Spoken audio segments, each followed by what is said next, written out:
Hello. Shrivan. Hello. Sherveen. Moon, you got it right last time. Hi, Steven.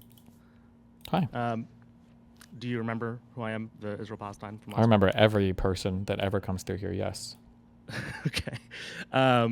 So before my new question, I do want to have a follow-up to that question. Do you have a reflection on the fact that Moon thought 8,000 people was the casualty count in Gaza? No. You don't think that's interesting? I guess my guess is he just doesn't follow a lot of Israel-Palestine news about the war. He's trapped in a cage with you most of the week. Yeah, but we don't talk about the Israel-Palestine war. He listens enough to you. What is the point that the Gaza is underreported? And that you might have a certain, kind of set of narratives that as my point last week. Sure. Do you think that Mr. Mutin knows the death toll of the children in Yemen that starved to death under the Houthis? Oh, wait, No, was he talking to me? I wasn't. No. I was. Do you think he knows how many people died during the Iraq-Iran war? Do you think he knows how many people were killed by Hezbollah? Do you know? Do you talk about those wars? Do you talk about those? No, wars? but I haven't really talked about Israel-Palestine for the last year either. I haven't been here for the past 2 or 3 years, so. Okay, do you think that he knows about the Syrian civil war deaths? I mean, like, what? Come on. Okay, anyway, it's fine. We don't have to. Wait, this is like adversarial. Who's going on now? What are we talking about? Who's dying? I'm a friend. So, that's exciting. no, I'm an adversarial friend. So the topic I want to do today, I think, related to last week, is that you are mind fucked on whether or not you want power, and you often accuse lefties of being confused as to whether they want to capture, wield, and exercise power. And I think the way in which it relates to last week is like the same thing with the Israel-Palestine debate, like you bucket people too hard. So I kind of want to go through an exercise. I even dragged over a whiteboard, so I'll turn on my camera so you can see it. Oh boy. If you wouldn't mind, around different demographics and whether or not you think they should be part of our in-group for the next election. Okay. Sweet. Let's start easy and then we'll complicate it as we go. First one, well, so let me define in-group. I don't mean just people we should convince to vote for whoever the candidate winds up being, because that'll be too easy. Maybe people that we believe should be part of the conversation, even if they're not, kind of agreeing to the entirety of it. And that, from a voter perspective, we would want to be part of if we want to call it the Democratic tent. Do we want to complicate that definition, or are we okay with it? No, I think that it's probably fine. Okay. I'm going to use names first before we then go to demographics. Do you think Taylor Lorenz is part of this tent? No. Definitely. Can you say why not? Spends the majority of her time, seems to be hyper-fixated on attacking people on the center left, has been involved with lies in her reporting, seems to be not a good faith actor on the media landscape. Generally a bad duder, yeah. So it's kind of like an evaluation of behavior over time. I think for her specifically, yeah, more behavior than political beliefs. Okay. Fetterman? I think, unfortunately, yes. Tell me why. I mean, he's a Democratic senator that I would hope is going to vote. I would hope with Democrats most of the time, although he did push that nomination through for what is it, Dolan? The guy's name, Mullen or whatever. And he wasn't the singular person that stepped in between the war powers bullshit, right? That was a House thing, no? He definitely was not for war powers, if I remember one of his interviews. I generally, if somebody's an elected senator, it's going to be hard for me to say no, unless they're actually voting against the party some disproportionate amount of time. So, even so, remember that Democratic senator, what was it, Tim something, the one from West Virginia that gave up the seat? What was his name? Manchin. Yeah, exactly. Right. What would you prefer, that they just were Republican instead? Well, yeah, but the difference is that Manchin in West Virginia, he was going to be the only Democrat to ever hold that seat. You can't necessarily say the same for Fetterman. Sure, but if they're, well, I mean, that's a good point. I guess I would say. Yeah, that's the biggest argument against Fetterman. Otherwise, yeah. Bassem Youssef. Who? Bassem Youssef? Oh, no, no. What's the Patch Adams actor? Oh my God, Robin Williams. He's the Arab Robin Williams guy. Is that who I'm thinking of? think he is more like, or he would classify his group would classify him more the Arab Jon Stewart, but sure. Sure. Yeah. Fuck that guy. Okay, tell me why. Well, I think he's like a hardcore. He seems to me he comes off as like an Islamist. He's just like a crazy pro-terrorist. He's not an Islamist. Okay. Why do you think he's an Islamist? He has every single bullshit talking point about Israel-Palestine. Doesn't Does that make believe somebody an Islamist? Do you know what an Islamist is? somebody who would advocate for an Islamic-style theocratic regime to take over parts of the world or whatever, Do you basically. think Bassem Youssef is an Islamist?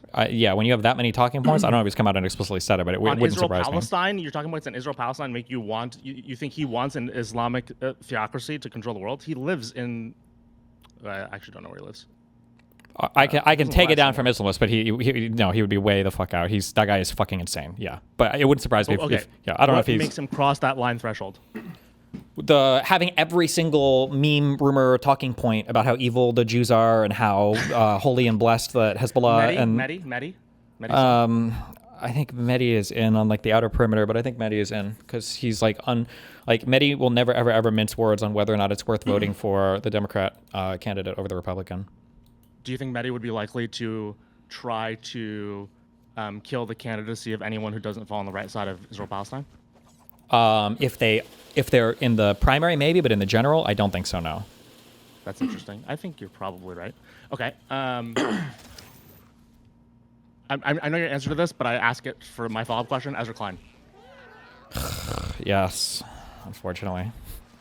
Okay, tell me more about your mixed feelings. He would always support the candidate. He would just unequivocally be pro. But why did you also groan at the same time? Because I don't think he's understanding the moment we're in right now, and he grants way too much credence or leeway Actually, to people. I don't want to get too sidetracked, but I've noticed obviously, and I know why. But like, what do you think? Because like you loved Ezra when you first started to watch him vigorously, and you think he doesn't understand the moment. Was this the Kirk article? No, you kind of agreed with the Kirk article, I assume. No, it was kind of the Kirk article, kind of the Hassan stuff. I just don't think he recognizes sometimes how to deal with political adversaries, is my feeling. Or he doesn't understand where their power comes from. Oh, and the Ben Shapiro interview as well. He just doesn't understand where the power comes from the other side, their ability to rewrite history and engage in like just open falsity and then to pretend that like we just need to... But don't you think he has like a certain role to play? Yeah, but it's never that role. There's no role I can think of where anybody can listen to Ben Shapiro just like tell the most ridiculous lies or mischaracterizations ever and just kind of Do you think his Kirk article was good? Not that much, no. Okay, interesting. Because the Kirk article got a lot of interesting discourse that is maybe related to an overall pattern matching I'm trying to do across these groups, which is like my view on it, even though I thought that the whole political violence thing is bad, but at the same time I thought, as part of the people who excused maybe some of the jubilee that happened on the other side of things because, kind of from a political violence standpoint, that's what they were feeling is like, oh, this person's kind of endorsed so much political violence over time. But when he then says, hey, he was doing politics the right way, or even when he has Ben Shapiro on, I see him as playing a role that he uniquely can play because he is this more long-form, considered... Yeah, but the only problem is these people haven't updated their understanding of what it means to have a conversation. So Ezra is trapped in the world where, oh, well, as long as somebody's talking, like this is better than somebody killing, which is like kind of true, but it's like such a naive and uninformed view of how political power is working right now in the country that it bothers me. See, I don't think you're wrong, but it does go to where I think you're also on the counter side being naive about it, but I don't want to go there. Okay. Somebody who throws a firebomb at Sam Altman's house. No, but I also don't understand all the AI shit, so I just don't take a strong position on it. But generally speaking, I don't think we should be firebombing people's houses in the United States. Let me complicate that one. What about people who comment on TikTok in support, but they obviously would not do it themselves, and they're kind of like reacting emotionally? No, I don't. Generally speaking, I just don't think we should be celebrating people killing each other or shooting at each other, firing at each other for political But do those people count as what you think would be a broad part of the coalition? Like, oh yeah, they're part of the coalition, sure. But it's a thing that we should be careful about. How do we interrogate that though? I guess that's like the interesting thing that I think is going to go to a larger point I want to make. Like, how do we understand them commenting literally? And I know you probably don't use TikTok in like a very consumer-oriented way, but like if you go to any of the posts about this, it's like, oh, where can we get him another firebomb and based, and it's like very pro the same way as the Luigi stuff went. How do you interrogate whether or not they're part of the in-group? Generally speaking, it's going to be on whether or not, I guess, they support the Democratic candidate for winning the election. Yeah, but also like there are going to be some like viewpoints that I wouldn't agree with. But like there's also just like I don't agree with a lot of the assault weapon ban obsessions that Democrats have, but I don't think I would kick somebody out of the movement or be like, well, this guy just goes on gun control, get him out of here. I don't think that would be a but you would do that for Bossum. For the crazy dude, yes. Yeah, this is one of my problems also with like Ezra Klein did another article where I don't like I just think he used the worst possible example he could have ever used in terms of broadening our coalition, and he was talking about including pro-life people into it, and I just thought that was just like barely like a step too far. It was just like the worst possible example. But yeah, there's going to be room for disagreement of views, but it can't be over something like, would you support the candidate? That's like a base level thing, yeah. So let's pretend for a moment that we knew that they wanted to join the coalition, because I know that's going to complicate my next one. Let's do, who do I want to do first? There's an interesting pair. Fuentes. Almost certainly not. Why was it almost certainly not? He's going to vote the candidate. Well, I mean, like generally speaking, he's not going to support the candidate. Thank you, and there are probably no. I said, what if we got him there to support the candidate? Yep. I don't think it's somebody you would accept the endorsement, but you wouldn't like try to appeal to that person at all, because there's going to be too many like fundamentally incompatible values, like stuff related to white nationalism, Jewish conspiratorialism, anti-immigration views. There's going to be a lot of just like hardline, like fundamental ideological disagreement that is going to be irreconcilable, I would say. Tucker. No. Same reason, I assume? Basically, as Fuentes, yeah.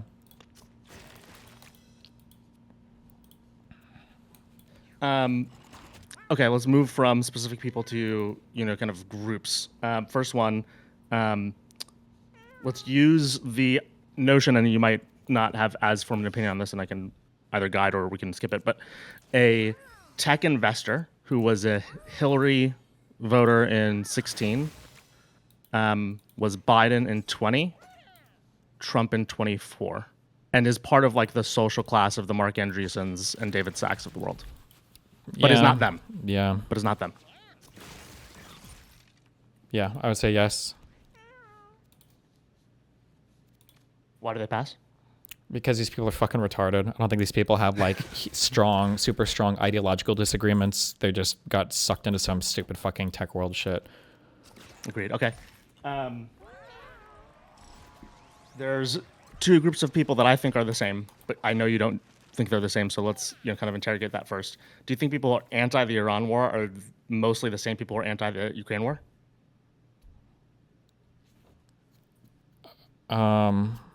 I think that everybody who is anti-Ukraine war is probably... It depends on what you mean when you say anti both these wars. What do you mean by that? Sorry. In the U.S. domestically, they want the wars to discontinue, and they express themselves socially that way. They want the wars to continue. To discontinue. And they but even that's socially like that I want the war in Ukraine to discontinue. But I mean, are you saying like discontinue as in like to stop as in like Ukraine surrenders to Russia? No. Okay, so on the side of Ukraine, on the side of not Iran, because no one's on the side of the regime, but on the side of kind of Iran geopolitically in terms of I guess like the Trump dynamics, and this goes to the conversation we had last week, which might... I think it would be really hard to separate this group. I could see it going 50-50 on both ways. Like there, okay, so hard to separate as in you think they're mostly the same person. No, as in like it could be totally opposite. Like I can see people who are really supportive of Ukraine, who are hawkish in general against things like Russia, who are also supportive of the war in Iran because they see that as being an adversary to Russia. The same way there might be people who are really supportive of Ukraine who would have been really supportive for the deposing of Maduro because they see Maduro as a threat to worldwide democracy or whatever. But I could also see people who are defensive of like Ukraine should have a right to defend itself, so they support Ukraine. Well, this would be my position, right? But I'm like kind of anti-Iranian war, not because I think the regime is good or shouldn't follow or whatever, but because I don't like the way the U.S. is approaching that war, and I'm against like the deposing of Maduro. And then I could see people who are like anti the Russia-Ukraine war just because they don't want us to be involved in it at all, but they're also anti the Iran war because they don't want us to be involved at all. They think Israel is controlling things. Like I think there's a whole bunch of different views that could be here that could push people in so many different directions. I would hard. Yeah, it'd so be let's hard to take away generalize. like the strongly opinionated people, and maybe this goes to like the same class that you think of the VC class as. I would posit that these are the same group of people because these are people who are responding more so to the geopolitics than Trump than their knowledge of the specific situation. Do you think that's fair? Okay. I would say broadly As in, we speaking, don't have you to have a put group like of people Tucker in who this are crowd. sure. I either think way. broadly speaking, you have like an isolationist group of people who are or I'd say like a coastal liberal. coastal liberal is probably going to be maybe pro-Ukraine but they're also going to be anti-Iranian war. No, it's really hard to. That's kind of the dynamic though that I think is interesting. So maybe this gets to like a cross section that I think is hard to literally see because they don't express themselves as a unit. But let's take the 25 to 35-year-old knowledge worker, Knowledge worker. What does that mean? office job. Okay. They're in tech, finance, consulting, marketing. And we're asking. Fuck. They're It's both like- going to fall. Would you agree they both kind of fall into anti the war on the side of Russia, on the side of Ukraine, and the side of, again, not Iran literally, but on the side of us stopping what we're doing in Iran? I guess maybe sure. Yeah. I think that's a very large portion of the populace, by the way. Sure. It could be. Yeah. Okay. We definitely want them in, right? Who want the war in Iran to stop and are kind of sort of on Ukraine's side, but they want that war to stop. Yeah, probably. Yeah. I don't know if I'm ever excluding or including anybody based on like foreign policy views because I feel like most people are pretty movable on a lot of this You're stuff. including Bassam on foreign policy views. Well, I'm talking about ordinary voters. The Boston is fucking insane. I don't think an ordinary voter, like even like the pro-Pali, like I don't think Hezbollah are terrorists, and the Hamas has a right to rise up and defend Israel. I don't know if I would exclude these people because their views are oftentimes just not very. Do you think fleshed out. the two people, the group we just talked about, the anti-war but like liberal coastal version, not the like strongly opinionated foreign policy people, do you think those people have a strong or small overlap with Hassan's audience? I have no idea. This is too many levels deep. I can't. That's just too. I have no idea. I don't know. Yeah, I could guess foreign policy positions of Hassan's audience with respect to certain conflicts, but like where that boils, like or how you cash that out, it just like there are going to be people on the Hassan audience, for instance, when it comes to Russia-Ukraine, there are going to be people who say they're pro-Ukraine because they think Ukraine has a right to defend themselves, but they also believe that Azov was majority Nazis, that there's a huge Nazi problem in Ukraine, and that Russia has a right to feel threatened by Ukraine because of NATO expansionism. Those people would consider themselves pro-Ukraine, and there are a decent number of people with that perspective. It wouldn't surprise me if a lot of Hassan's audience has that kind of perspective, but like they would be Maybe kind of this like is pro-Ukraine. useful So I don't as a know. separation. When we talk about Hassan's audience, let's talk about two different audiences. Tell me if you agree if these are two different audiences. One is on stream. Am I? Yeah, you're on stream. Should I reverse myself? Can you guys read? I don't know if they can read it or not, but I think it's always reversed. So you're fucked. I'll reverse myself. Hold on. There we go. Okay. My bad. Wait, is Discord reversed or am I reversed? Discord is reversed. It's fine now. I don't know what it is, but it's fine. Yeah. But that means it's Discord. Okay. Hassan's TikTok audience and Instagram audience, to me, is very distinct from his live audience. Okay. This does go to like his lifestyle content and like his orbiters or whatever you want to call them, his like streamer community. In that they're different, I guess. I don't know what's literally true here. I'm assuming a lot based off again the comments I see. It seems like his social media audience is primarily that demographic we're talking about, coastal mostly, or maybe not mostly, but more than his streaming audience, female, college educated, etc. I think they actually would vote very differently from his live audience. Probably, yeah. His live audience is going to be the most, like, I would say, radicalized or whatever. Right, sure. right. And so in that, I guess, they don't have a strong opinion on foreign policy.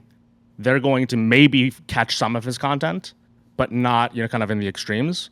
Where do you put them? Like, who do you think they overlap with? What else is true about that population? Or where else would you kind of circle them in terms of demographics that belong to the Democratic Party?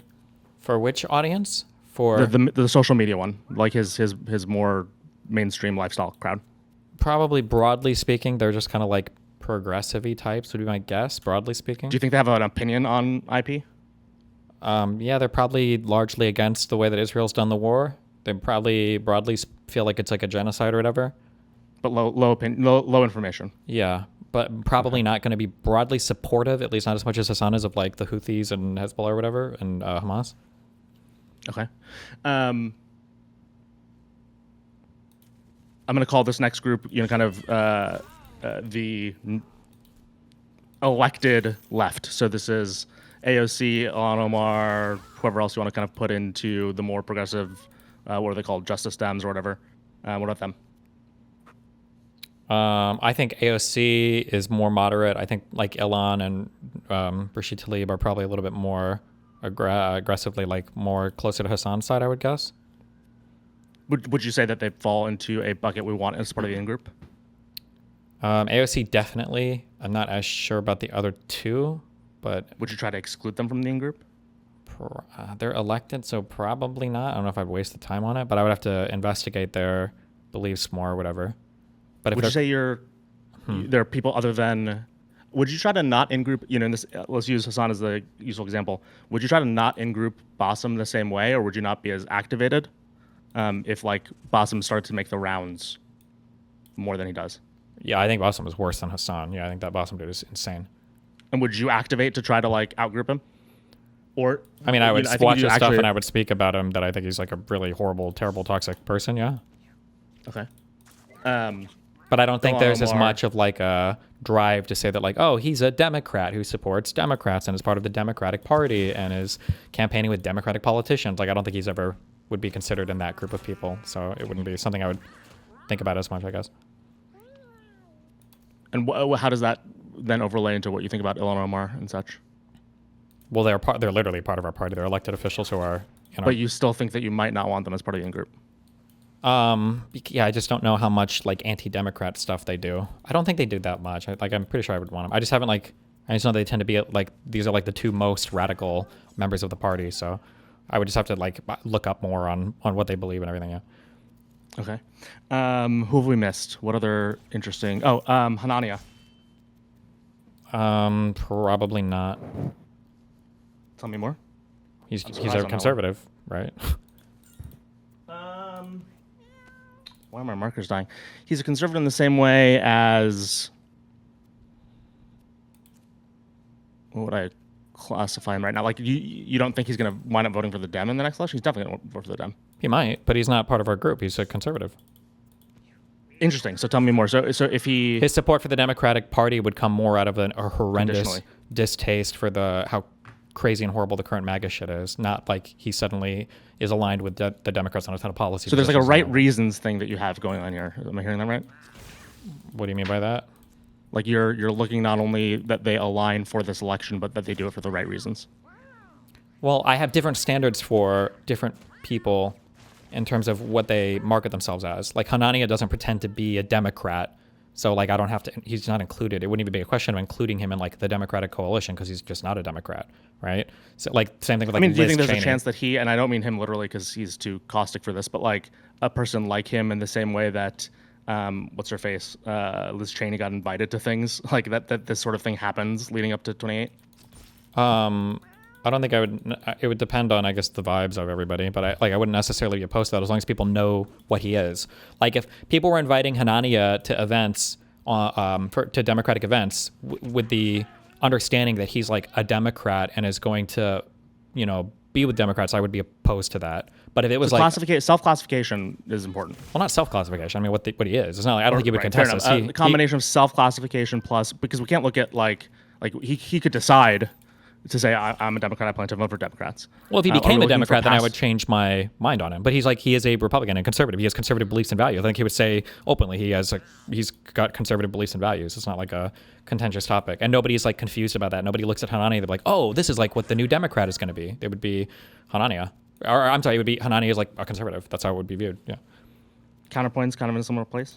Yeah, exact same place. Yeah, but I think he would also agree though. Yeah. Zoran. Is I think pretty squarely in our camp. Yeah. Tell me more. I mean, he's an elected official. He supports the party. He recognizes there's a broad diversity of candidates that can perform well in different districts with different coalitions of voters. Yeah. Okay. What have we missed, and what groups have we missed? We have it's Taylor, Fuentes, Fetterman, Tucker, Wait. Blossom. Let me use the restroom real quick. Hold on 1 sec. Okay.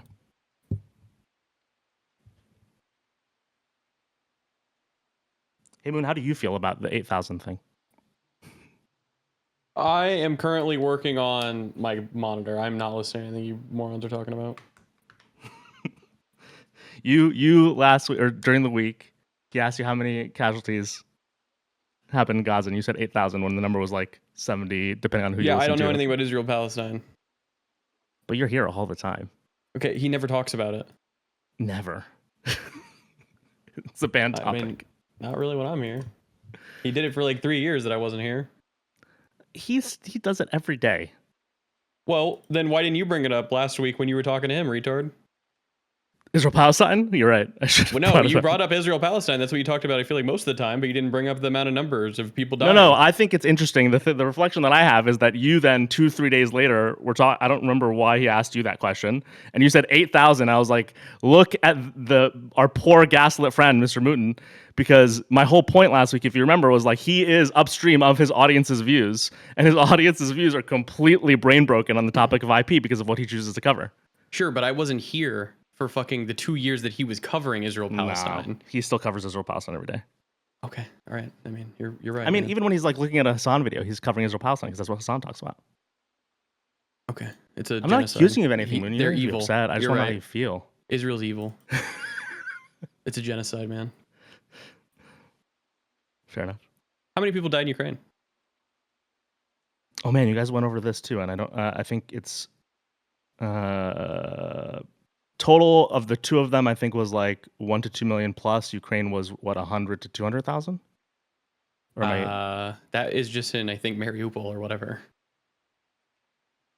You guys went over these numbers in that same conversation, I think. Yeah. So what were He they? talks about Ukraine all the time. Why don't you know?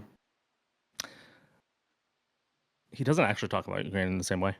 We I don't mean, get What is the general point you're trying to make with the 8,000 thing? I think Stephen gaslights his audience. Not on purpose. What do you mean about that, like more specifically? Because of you? Did you listen to my conversation last week? I don't remember it, to be honest. The I was the one on, Anna came on. What came on? It was Israel Palestine. Okay, wait. Also, as a quick thing, okay, I don't know if you caught this or not. You might have even used this criticism against me last time, but yeah, we haven't really talked about Israel Palestine that much over the past year and a half. That's not true. usually You cover- it is we cover it every true. day. It is no what?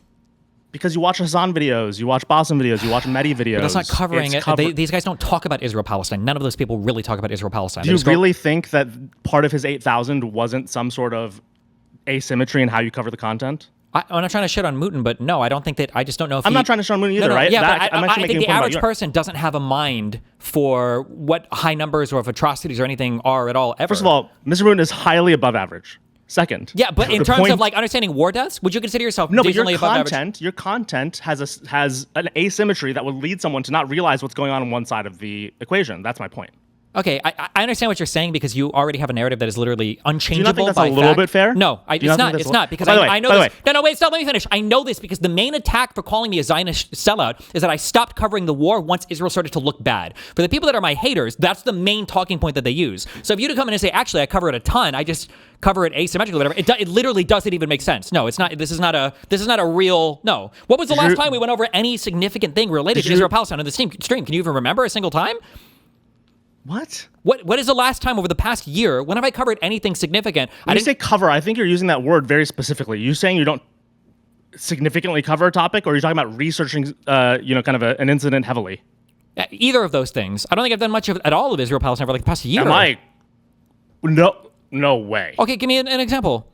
Every day. Every day. I Okay, don't have like a today, specific yesterday, the day before. What is a thing? I don't like it's so pervasive that The last time I I'm a remember little was shocked. 3 call-ins ago when a guy came in and was really trying to get Steve to say the word evil about how Israel is apparently like causing people not to eat in Gaza. And that would have been 3 to 4 weeks ago. We literally had a call-in day last week about Israel-Palestine. Yes. Oh, true. Okay, so that would have been the last time, I guess. No. But even in I that didn't think call, we were wait. talking about you, But sorry. even on that day for call-ins, it was not really anything specific to Israel Palestine. It was like, Yes, it was. That was literally the point of the day. okay, Am I wrong? When I say specific to Israel Palestine, then maybe we're just saying different. What I mean is like talking about like the facts on the ground, the actual events that are occurring, or it could be like some historical analysis or whatever. Not like, is Israel bad, or do we think that we should not support Israel? Like that's a different type of conversation. So when we talk That's about fair. sure, that's what That's I fair. mean when I say so. Like whether or not, so one thing we did talk about quite a bit was whether or not Netanyahu kind of goaded Trump in the United States into going to war with Iran, which is a thing that I did cover. But I don't think talking about it or not talking about that is going to give somebody some insight into the death toll in the war. Well, I don't think we've talked about anything related to that war for a long time. And a lot of people have no mind for, like, well, what is a high number of deathts or a low number of deaths? It's just not a thing that comes That's all up very fair, much. and I guess if you Wait, here's if the you won't question. follow Wait, any here's the other question. things Here's I the said- question. Here's the question. Mooten, do you know how many girls died in that school building explosion or whatever? This in Iran? Yeah. I do know. I think it was like 112. Okay, there. So he knows that. That's an asymmetric thing that's bad on the U.S. and Israel, right? Wait, what? What? Why does him knowing that mean anything? Well, because you were trying What to about, make. wasn't it 200? I thought it started at like 130 or something, and then I don't know if Might it's have been gotten like higher or lower. 127 or something. Yeah. But like he's in near there. the sure, it might be higher now. I haven't followed up recently. But like that's an asymmetrical thing where it's just a bad thing on the U.S. and Israel, and not a good thing on. No, asymmetric. By the way, when I use that word, I'm talking about your amount and intensity of coverage. I'm not talking about the intensity of or the asymmetry of the morality of it. You're talking about the asymmetry of me fixating on the ills of one side Yep. and the pros of the other. Exactly. And that would be what I just gave you as an example of the ills on our side. That was like a very isolated incident in a day where we started a world event. I don't know why that's the same thing. Because it's not a collection of casualties over time. I mean, you can groan, but it's not the same thing. Okay. Okay. By the way, did you read my email? Did you see my email? Yeah, both of them. Okay. So, fair enough on the Hassan part. I'm not trying to, trap you. I'm trying to have, kind of a conversation where, unfortunately, you make me watch a lot of Hassan. So, like... That's fine. I'm just saying that nothing... This is not like...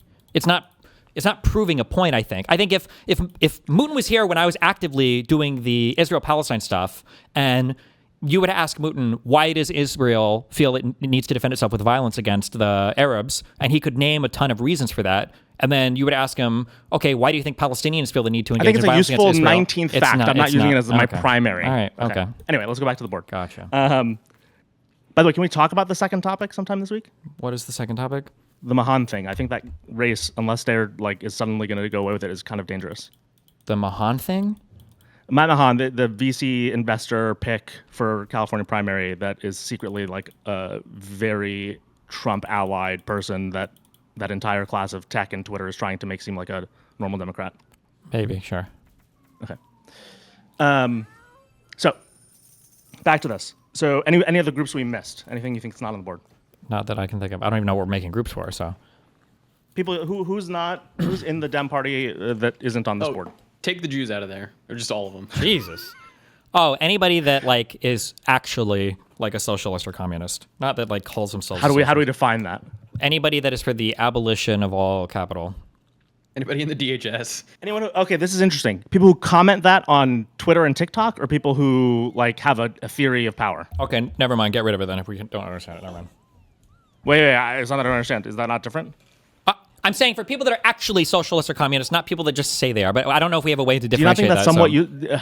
somewhat I guess a I lot would- of the socialists. Never mind. A lot of people call themselves socialists, or you would call socialists. I would say don't have a high. Rewind. Don't That's have why a I said forget high. I said it. That's why I said forget I said it. This wasn't an argument. Why is everything an argument? This is okay. Let's helpfully define. Nope, if there this is no is way to worth define putting it. on- That's why I'm saying it's not worth it. Because if, like I said, if somebody calls themselves a socialist, I would still consider themselves probably decently close to me politically because nobody even knows what the fuck that means. That's why I said forget Distinction it. doesn't Toss it. matter if they agree ideology. Yeah. If they say that again, No, distinction I don't doesn't think matter if they agree no. ideologically. It's they their don't agree ideologically. That's my point. I think you would dispute that. I think you would just say that all those people are communists and like them being soft Do communists. you think a Zoran voter who says I'm a member of DSA voted for Zoran, but before that voted for every mainstream Dem for the DSA past 10 member years? is significantly different. Though. Sorry, hold on. DSA member is different than someone who's like, I think I'm a democratic socialist. Yes.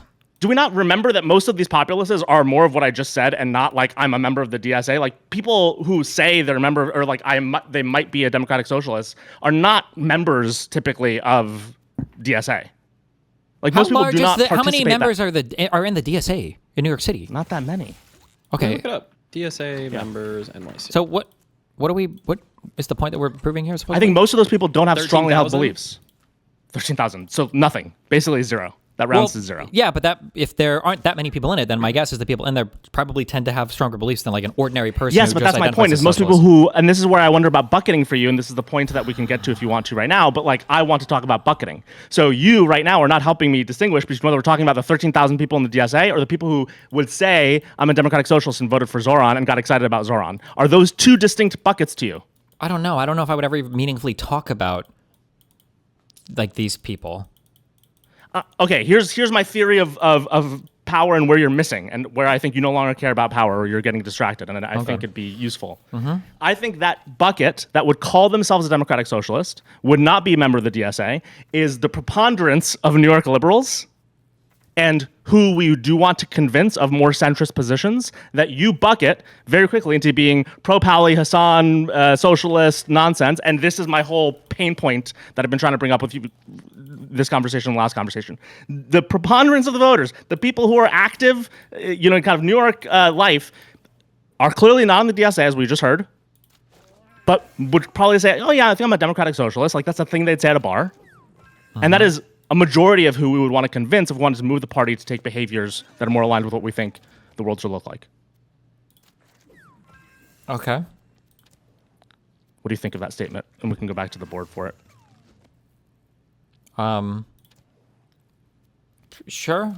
Sure. Let's see where this. Hold on. When you say sure, this is your entire flaw. Because I don't know this where year. I don't know where you're going with this. I don't know. I'd never in my life. I don't usually attack the voting people. I usually don't attack people that are the supporters of Hassan. I usually am going after the content creators themselves or the messages Yes, themselves. but So I here's don't the make this thing, huge and this is my distinction. point to you last week. Here's the thing. The question is whether you want to help capture power, wield power, and do things with power. So and that- right that's now, what I'm saying you is, don't. like, can we? Because If this is- here's what you're if trying this to do. is- You're trying to if- get me to commit to some position that you can do a gotcha on me later on, which generally not trying I to don't gotcha. mind. You are. Hold on. Which I generally I don't mind. I don't mind that because I don't mind answering a question, but you think Why I do you might think I'm change it trying to later. gotcha? But what I'm saying is you're trying to get me to like Hold on, hardcore pause, agree to some pause, differentiation on pause, things so that you can Pause. Yeah. Pause. Stephen, seriously. Why do you think I'm trying to gotcha you? Well, one, you're trying to prove a point. You said at the beginning of this fair. conversation to prove a Yeah. point. And then two, I'm guessing that the reason why you're quizzing me on these different groups of people is because you're setting out to prove some inconsistencies I'm going to have between a bucketed group of people I would do here that would stand in opposition to a stated goal that I have, like But for acquiring what political end power. do you think I have? What end do you think I have? I don't know yet. I have no idea. I don't know where we're going here Okay. yet. But As a and then person- also, as a as a person- side effect, that you tried to get me on Mr. Moon not knowing the fucking current death toll of the Israeli-Palestinian war. But I think that's interesting. I thought you like liked confrontation. I thought you want someone to challenge you oh my rather than just God. like have these milquetoast I things, don't these mind. loser positions. Yes, we can do it, but like, get to the fucking point. I don't know what I'm agreeing Okay, and not let's agreeing. get to a higher level point first. Let's get to a higher level point first. If I'm trying to gotcha you, Can I? If somebody would ask me right now, if somebody would hardcore press me, like, do you think there's between a Shia Muslim and a Sunni Muslim, and it's a conservative in the United States, and the subject matter of our conversation is whether or not we should ban all Muslims from immigrating to the United States, I'd probably just say, I don't know, no, probably not really. And then if one guy all of a sudden was like, really, you say that? Well, these people believe that they can trace Muhammad's descendancy, and the other group don't. So you don't think there's a difference? It's like, well, no, fuck. I guess you got me. Fuck me. Like, I don't know where we're going with this conversation, so I don't really know how to answer the questions. So, Okay. but yeah, you're trying to keep it vague and amorphous for a gotcha. That's the only reason this would be vague and amorphous. Otherwise, you just tell me what the end goal is, and then I can answer the questions with I'll more tell you the end goal. specificity. I'll tell you the end Okay, goal. yeah, Jesus. I thought it would be more interesting for you if we worked our way to it. My Yeah, bad. it is, but it's hard for me to answer the question because I don't know exactly what it is okay, that you're okay. answering. That doesn't mean I'm trying to gotcha you. You don't have to assume the bad intent. Again, you're bucketing. I don't mind if you're right? trying Like, to get me. I just don't know what. Okay, Yeah, I'm go. not trying to get Okay, you. I'm not go trying to ahead. get you. Let me Okay. say the point. I am other than kind of the Israel-Palestine issue. I'd probably, and even that now at this point, am a mainstream liberal, mainstream Democrat. Most of my positions are, kind of a regulated capital market. I am for certain versions of wealth tax, but that are considered of things like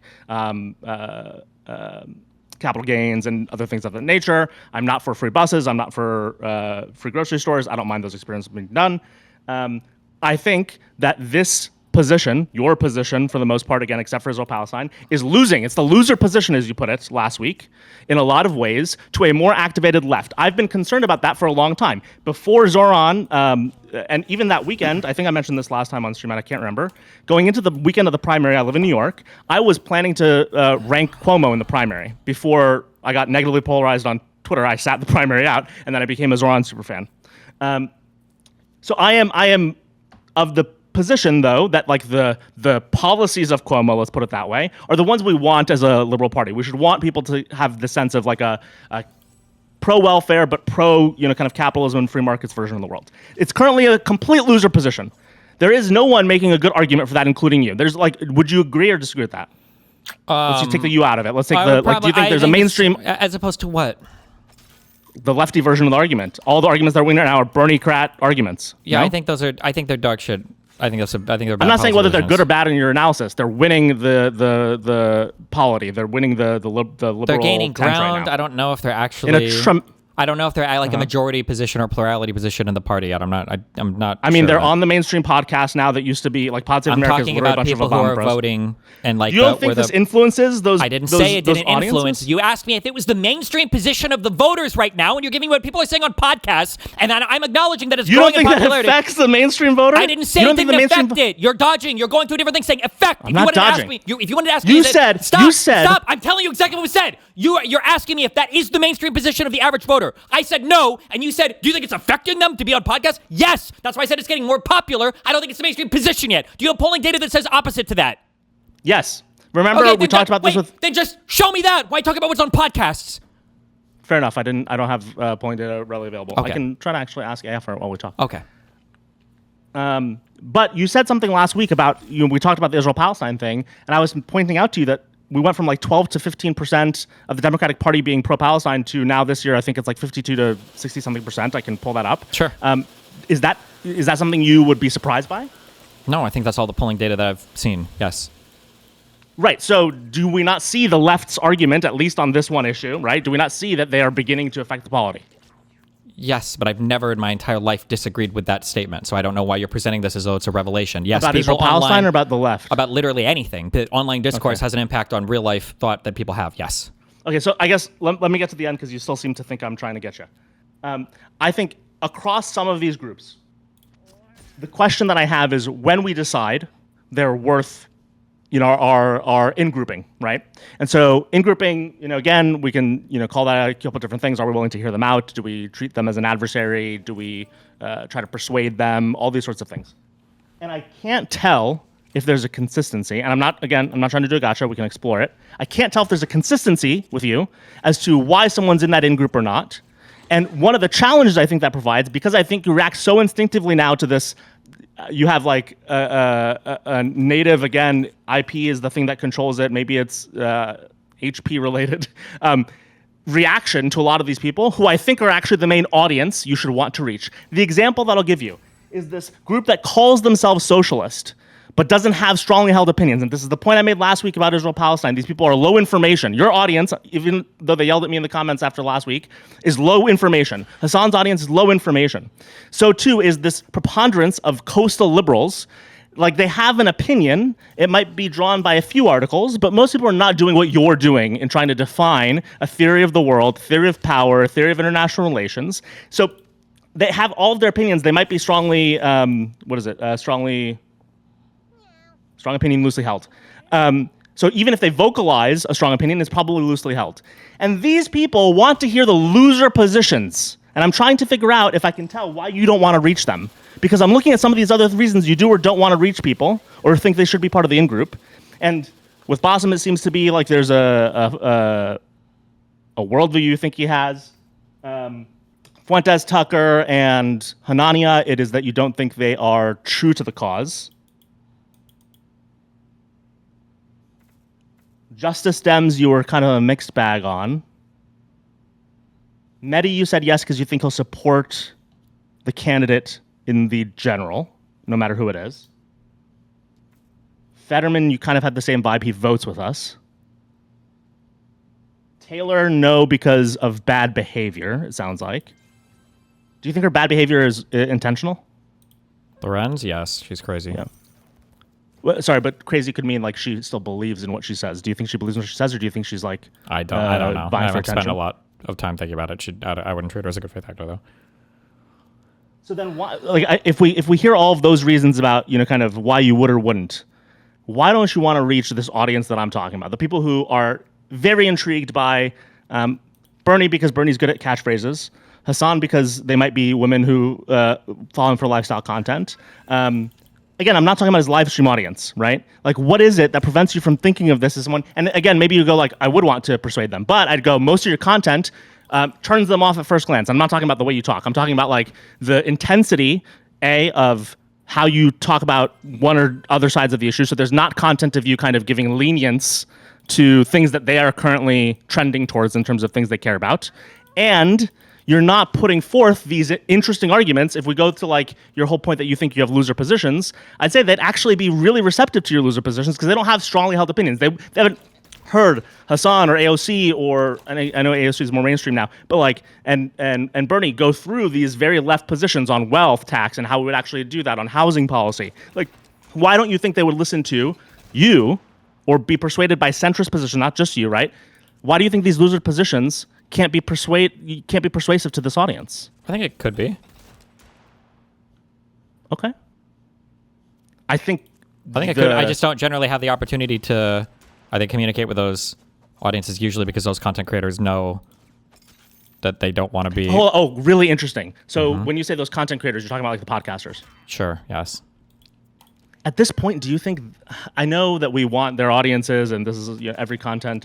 Startups think the same way about marketing, et cetera. We want to borrow other people's audiences, but like, I think you don't need to think of that as the main channel. Like, you are seen by these people all the time, but in clips, right? Only, but only through opposition framing, right? No, I mean, I've seen, and I'm like forgetting specifics, but I feel like there have been times where mainstream broadcasters on like, I don't know if it's specifically like CNNs in the world have like retweeted the things you've said. Oh, if you're talking or about stuff posted that's on being Instagram. clipped on my social media, I mean, most of those things are going to be like oppositional to Republicans or conservatives, not like me attacking Hassan or leftists. Right, but I guess my point is Hassan, like his content about you is not what's driving a lot of views, both for him and in general for like your awareness. Sure, but my content about Hassan is not generally what's driving a lot of my views on my clipping Right, stuff. and so my point is, why are you so concerned about these other people's audiences versus a wealth of positing the loser positions? Let's just use that as a frame, right? Like, if you talked more about the loser positions, then you might be going like, okay, what does this look like? I have ideas. I don't know that I know the good answer. But my point is, you don't make those loser position arguments. You just attack what you perceve as the bad arguments. Can you ground this out in an example? I'm getting lost in this. I don't know what you mean. Give me some examples or something. What did you talk about today? Can you just remind me, like, what earlier in the stream? I don't know. We didn't do shit today. We didn't do shit today. We You haven't kind of done. like watched some things, right? He watched shitty videos all day. It was about Jordan Peterson's daughter, or it was about Jordan Peterson and the medical treatment that he got sent someplace, and I think what's the last thing you covered that would be like a not Hassan version of a bad argument, like a lefty argument, but wasn't Hassan or Bassem, like someone who you don't find ideologically problematic. Say that again. Clarify it. I'm trying to find a non-Hassan or Bassem example where you're covering a lefty position recently. We watched a little bit of a Gary economics video, I guess. Yeah, but you also kind of hate him. Yep. So okay, let's posit that that's one of the challenges is that you do React a lot, React content. Most of the time when I think you cover some of this stuff, let's take the wealth tax as an example, actually, because I feel like that's one of the things you mention often that you don't like because you think, and I mostly agree with at least some of your nuance here, you think a lot of these things are out of animus as opposed to out of policy. Sure. I think that's a good example of a time where if you got into the details of that argument, because often I think that argument is you reacting to Hassan saying it, to Gary saying it, to there's that weird guy that Hassan just did the campaigning with, that he has that stupid, if you're sick, it's the corporations, if you're whatever, it's the whatever corporation. I'll say it or whatever. Guy. Yeah.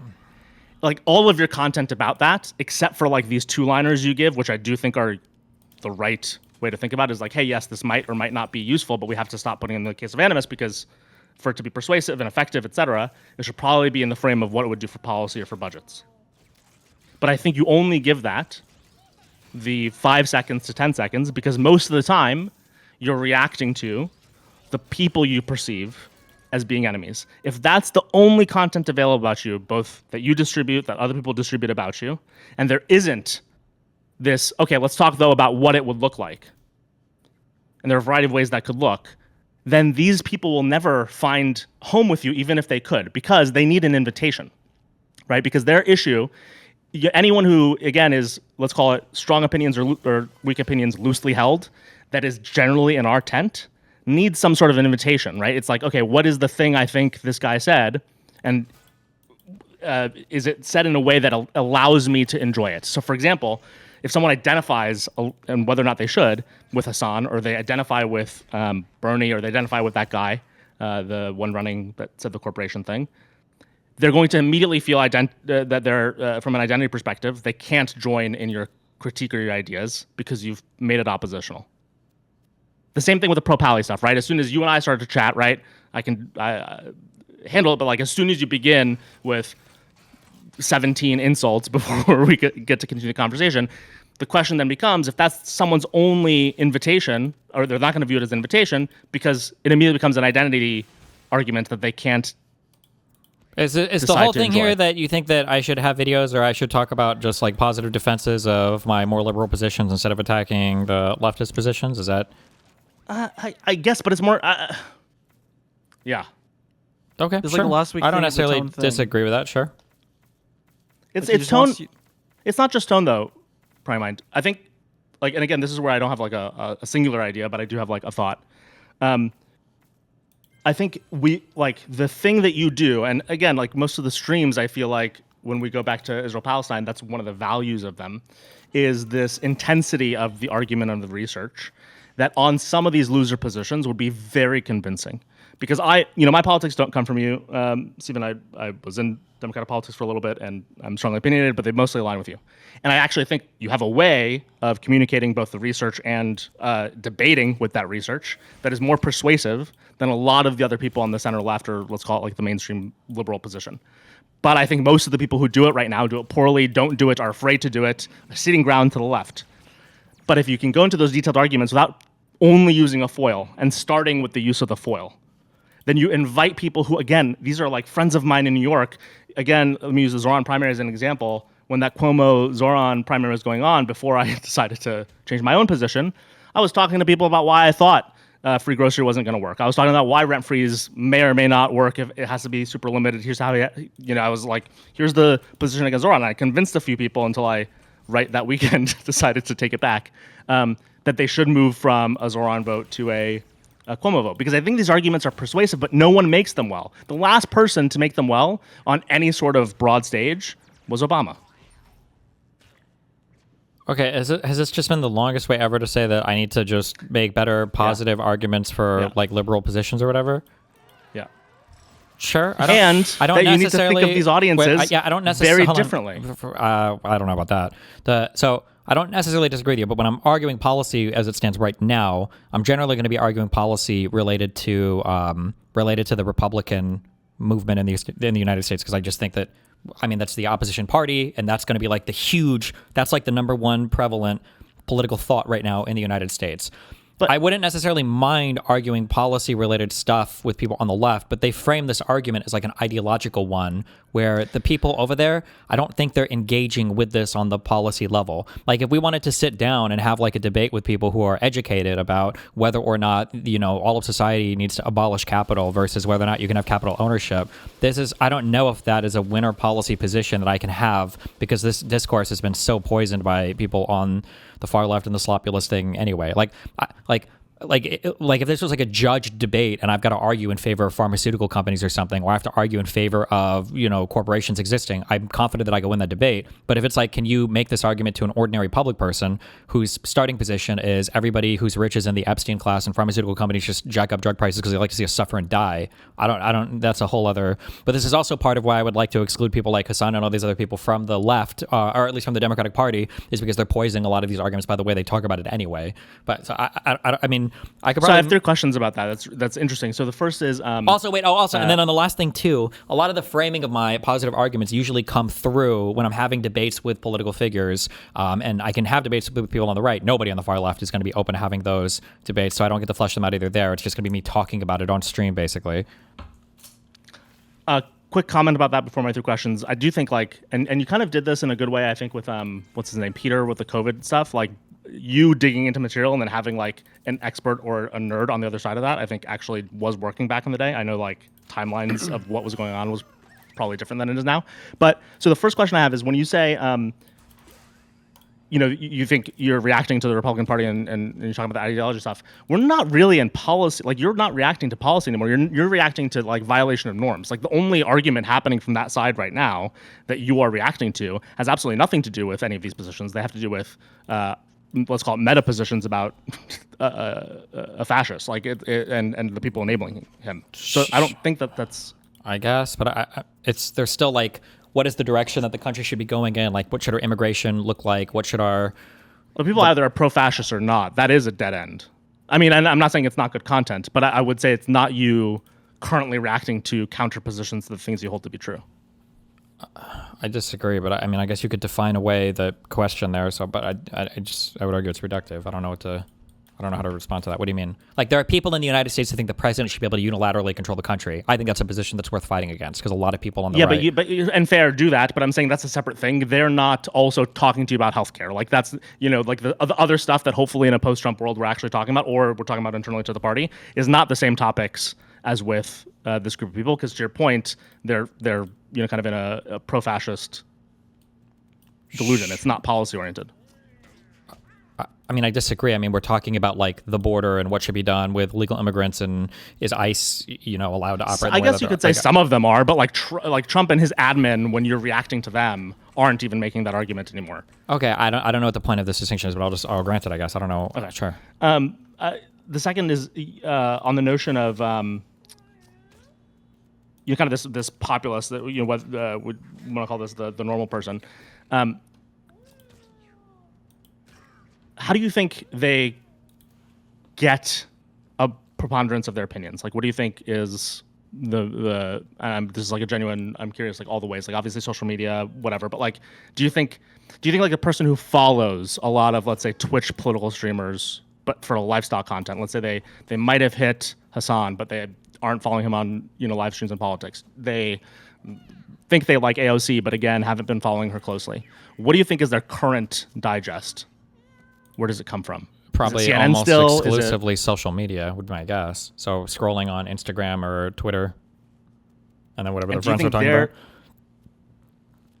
Do you think they're interested in hearing? Oh, well, again, let's use usefully the loser position.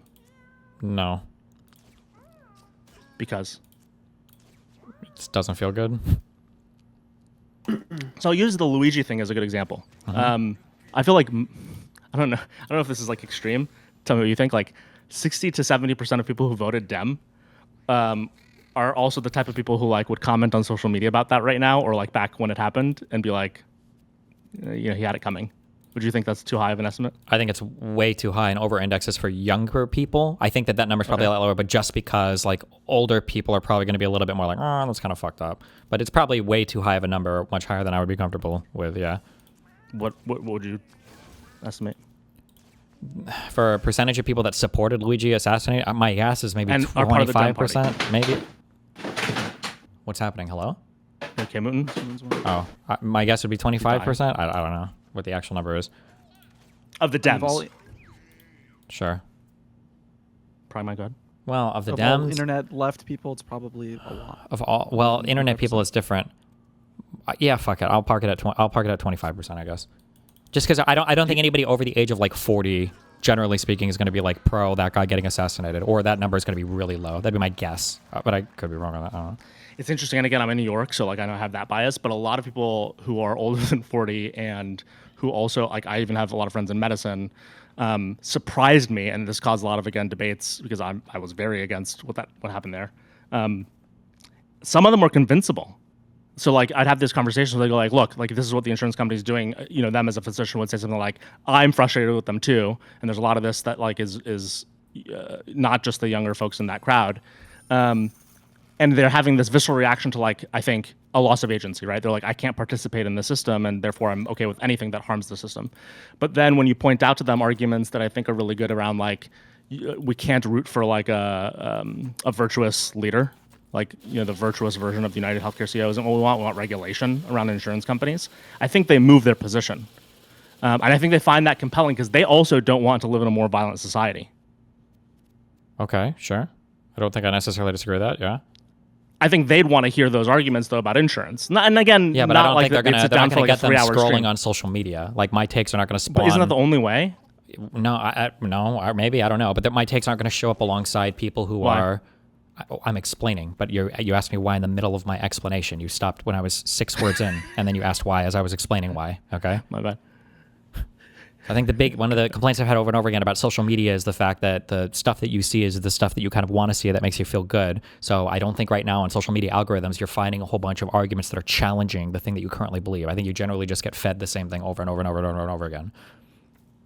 Like if I'm a huge lefty, I'm not seeing a bunch of conservative arguments that are persuading me why communism or socialism is bad. If I'm a crazy fucking conservative, I'm probably not getting a lot of Hassan or Destiny on my feed as well. Like people tend to get, I think, like burrowed really deep into these, holes of feeding you shit that makes you feel good.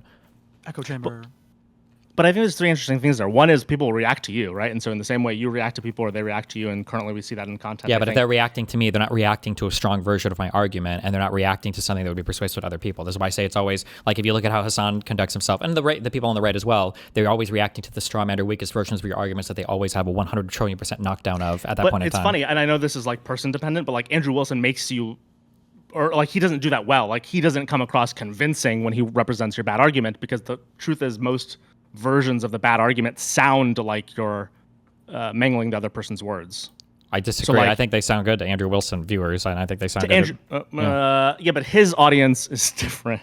Yeah, but that's the only one who's going to get fed his stuff. It's not like he's convincing my audience away and they're getting fed Andrew Wilson clips. Right. So like, let's say Hassan reacts to you on healthcare, and I know that probably wouldn't happen, but like that would be a way in which your take that would be considered to Hassan or to, let's say, other lefty creators to be, they'd consider, oh, your version of healthcare is not progressive enough, whatever. So they'd react to you, and some portion of their audience would go, look, I signed up for this creator because I'm anti-Trump and this movement feels good. To your point, they're following these people because it feels good. And again, might be why they call themselves socialists or democratic socialists, because it feels good right now. And someone convinced them. Zoran, painted a nice vision of, I want to be affiliated with this person, right? So they don't have strongly held opinions, but they're following these people who might react to you, in the case of the streamers, who then go, look, I might still follow this further left person that I've got attracted to in 2024.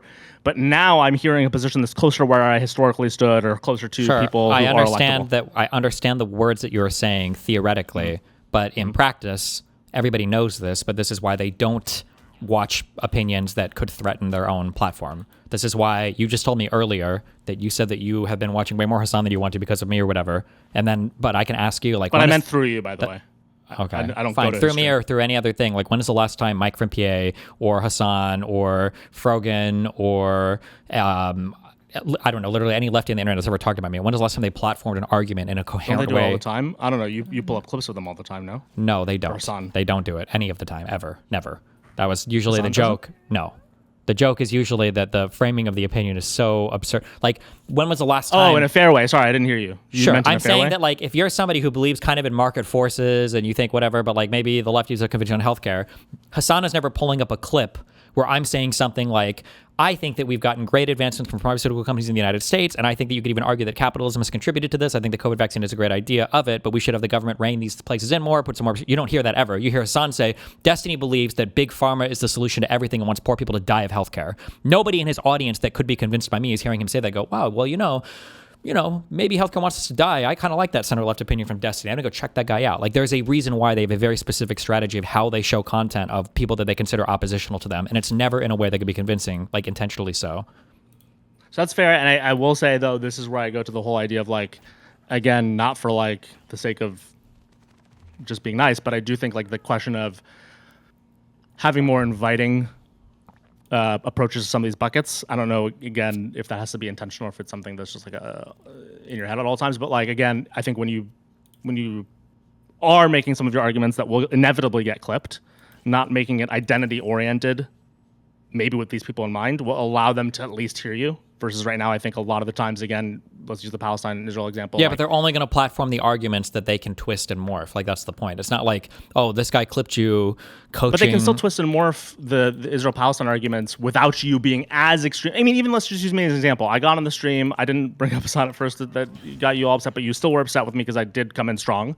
And the first thing, and I think it's funny because I'm fine with it, but like the first few things you said were all these pro-Palestine retarded positions, and you're this or you're that, and you were joking, and you were, you were joking. To your stream, you're inviting an interesting antagonistic conversation. But let's say someone clips that, right? They don't listen to any more of your argument against me, because immediately, again, you used okay, we need to be on the opposite side, from an identity perspective. You're this pro-Pali, the summary there's of that, no way. Hold on. First of all, the summary of our last conversation was crazy. I'm pretty sure the only time or the first person that brought up his own was, I thought it was you saying that I was using his 9/11 comment to attack him, and that was the whole thing we went down. But okay, I can't have I'm not trying to say that you can never optically frame your things better, but I can't literally have every single conversation such that if any single part of it gets clipped, that like every single part, like you can be nicer, you can be meaner, but like I've gone back and forth on my career like several times to where it's like, should I be nicer? I actually think one of your values is your meanness, but I think the bucketing enforces upon people who you don't intend that they're part of the people you're being mean to. I don't understand when you say the bucketing. Everybody has in-groups and out-groups, but like there was a time in my hold on, sure you can try, but like there was a time in my career when I was far more amenable to the other side. That's when I was getting invited to talk to all the conservatives, and then after all the Trump shit and everything else, I'm like, okay, well this is fucking retarded, and then they don't talk to me as much anymore, right? So if I hadn't had the time where I was being nicer to conservatives, what every single person or somebody on the right who's like you would say is destiny. If you were nicer to conservatives, I think that they would actually talk to you more and they wouldn't try to exclude you from their platforms.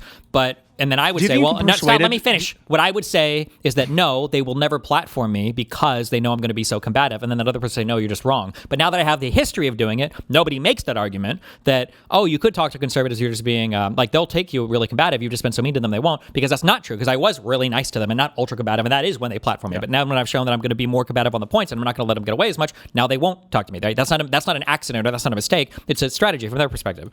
Oh, wait, hold on. It's interesting. I thought that at the time that you stopped going on those things, some of that, or I might maybe thought a majority of that was you also deciding it wasn't effective. Was it also them stopping inviting you? No, it was exclusively them, because I was going to be more or less forgiving on arguments, and I was going to make people stand on principle more, that it was going to be like, I'm not just going to let you say really retarded shit and get away with it. Like, we're going to actually dive a bit deeper here, and I'm not going to let you say something retarded. It was exclusively on their end, of course. That's interesting. That's how you get people like was you Tim also Pool. deciding that you No. weren't, because you said a few times that you had begun to realize that you were being too soft, but you were mostly talking about the soft versus strong. I have no problem talking to people, but switching up the rhetorical strategy was the thing that I was going to do. I'm not going to be on these platforms and just being like the nice liberal, so that these guys, like I've said this over and over again, it bothers me that people. Did they say you like they literally cut because they would have to predict that you were suddenly going to like rhetorically cut them off. That prediction came about when I started making the comments related to the Trump assassination attempt. That I was saying, like, these people are openly celebrating a guy who's basically a fascist. It's like, you can't be surprised if there's violence at your movements. By the way, whatever. do you think you convince conservatives, the people who watch them? Because I actually, we have no way to know, right? But like, I would assume you actually convince a significant amount of people, even as you were being a different version of yourself that you might have changed from.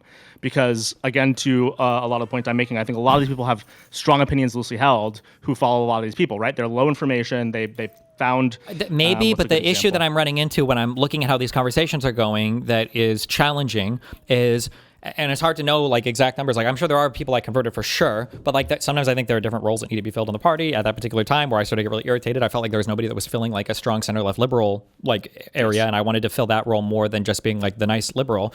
The issue that I was starting to have was that if you look, or not starting to have, but if you look at the comment sections, you never really see people saying things like, Destiny proves that Democrats can actually be pretty reasonable in things. These are good positions to consider.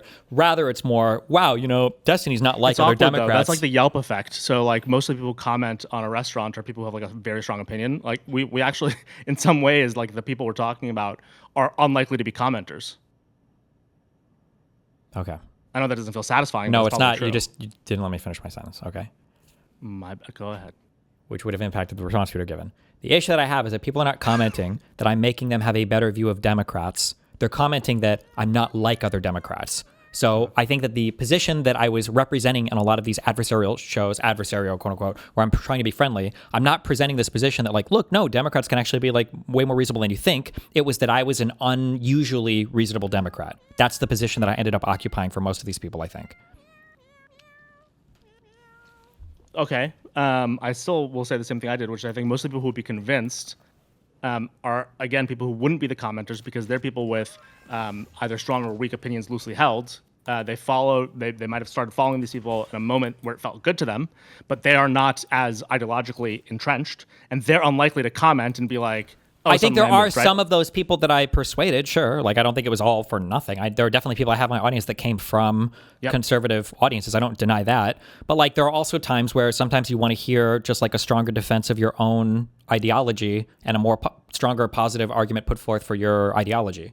So can you say something? Because I know you're going to interrupt me as soon as I explain this. Say whatever you want to say right now before I give this explanation. I literally wasn't planning on saying Okay. So if I were to go on these conservative shows and be friendly, there are two types of comments that I can get on a pro and a negative. I can have some people saying like, oh, like on the conservative side, you came over here and I listened to you coming over here and I listened to you and now I listen to you more often because I heard you give a reasonable position. And then people on the liberal side can go, oh, I don't like that Destiny's just so nice on these shows. I feel like he's giving like so much leeway to these conservatives.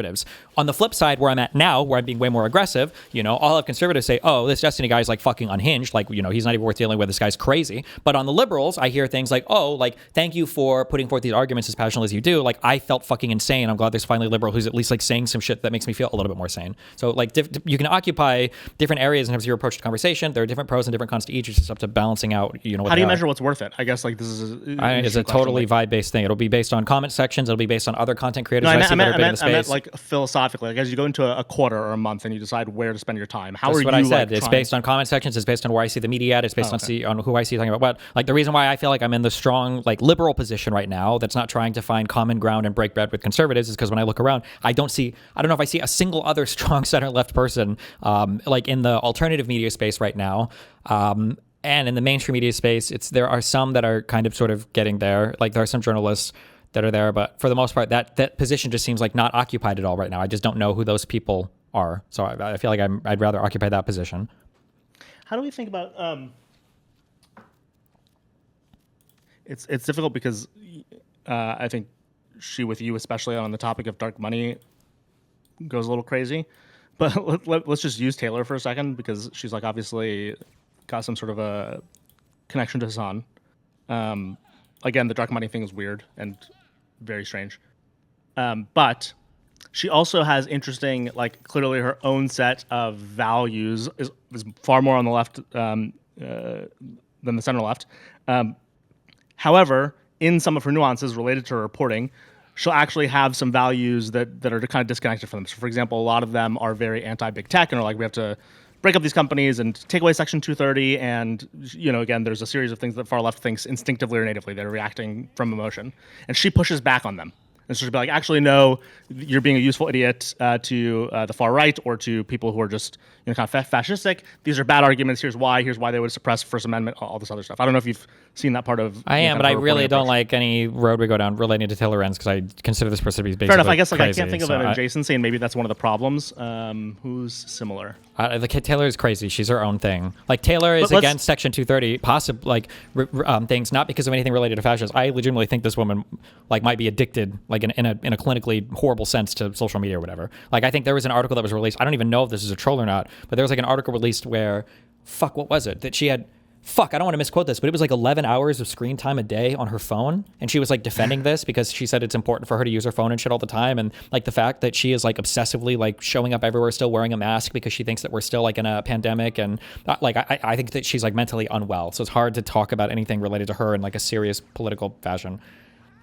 I think, by the way, she wears a mask because she's immunosuppressed, but I don't even know if that's true or not. I think she's either crazy or more likely she has some kind of foreign political agenda that other people, media or somebody else is pushing. So let's take though the example of somebody who, and again, the flaw might be that there isn't someone that we can name, but let's talk amorphously and then figure out if we can name a person who doesn't seem as ideologically entrenched, but their values are currently more aligned with people further to the left, and to have some kind of this attachment or maybe the ability to see a theory of the world that's not purely ideological and is more grounded in the argument in front of them. how do you imagine reaching somebody like that? And again, I know. Oh, sorry, Taylor's just a bad real place quick. to start. On this Wired article, Taylor Lorenz's screen time is almost 17 hours a day. Yeah, sorry. Okay, go ahead. It's interesting because that means it's also the phone, not just because the screen time doesn't count their laptops, right? Yeah, yeah. I like when she fights certain people on text, so I have a soft spot. But yeah, she's also gone crazy. Do you though? Like, who does she? Mark Andreessen, David Sachs, all the people you hate, she hates vehemently, and she's reported really well on them sometimes. She has me blocked on X right now because again, sometimes we fight, but she is very anti the pro-fascist segment in tech. Okay, I would have to see because the way that she writes and when she's talking about tech, my feeling is she just doesn't understand. She just doesn't know tech at all. Like at most, I would call like a pop culture tech reporter or whatever. Yeah, the good news is she kind of sticks to that until she goes into things like Section 230 reporting, which her reporting has slightly convinced me. I think she, more than other issues she takes on, did her research on that, which is like the Section 230 I stuff. talked to Pisco about it a couple weeks ago, and it sounded like she couldn't even really accurately state what Section 230 was. But it seems like she's just against all form of like internet ID controls, which I think there are decent arguments for. But fair. like she's like, I just think she's messing well. But I don't know. This, Yeah, you know. yeah. But okay. But like that sort of person who, not that sort of person. Again, who else exists in this world? Okay, you I think think of I'm gonna interrupt. Okay, Yeah. so I feel like we've been looping on this a lot. Like he kind of like summarized, Destiny kind of summarized it earlier a bit. Like there's like this position he had where he was like a weaker liberal and he was like being more amenable to other people, and he was like capturing those like median voter type people that are like that you're trying to kind of say like people who are not with like super strong positions, and like now he's like a stronger liberal, and so he's not like capturing those people because he's like being a lot more aggressive in his messaging against people he doesn't agree with. And it seems like you're trying to say that he should be like a softer liberal, and he's saying he wants to be a stronger liberal, but like you're not like I don't think that's saying right. that. You disagree with that point? Me or him? Oh, well, I think what he's saying, his argument is essentially that what he's trying to argue is that there is a group of people in front of Hassan who are currently occupying a position that's becoming closer and closer to the majority position of the party that resembles a lot of whole bunch of populist leftist economic position rhetoric stuff. And what he's saying is because all of my arguments against that sort of policy position are usually done through Hassan as an attack vector, that rather than arguing in favor of free markets providing solutions to different issues that are important to everybody, it just comes off as me being incredibly negative towards Hassan and attacking him all the time. So there are people who would otherwise be in favor of more liberal or free market approaches to solving problems that I'm not communicating effectively with because I'm spending most of my time either giving an incredibly negative view of Hassan or an incredibly negative view of socialist policy stuff in general. Well said, and I'll just add, I think the and this is just downstream of what you said.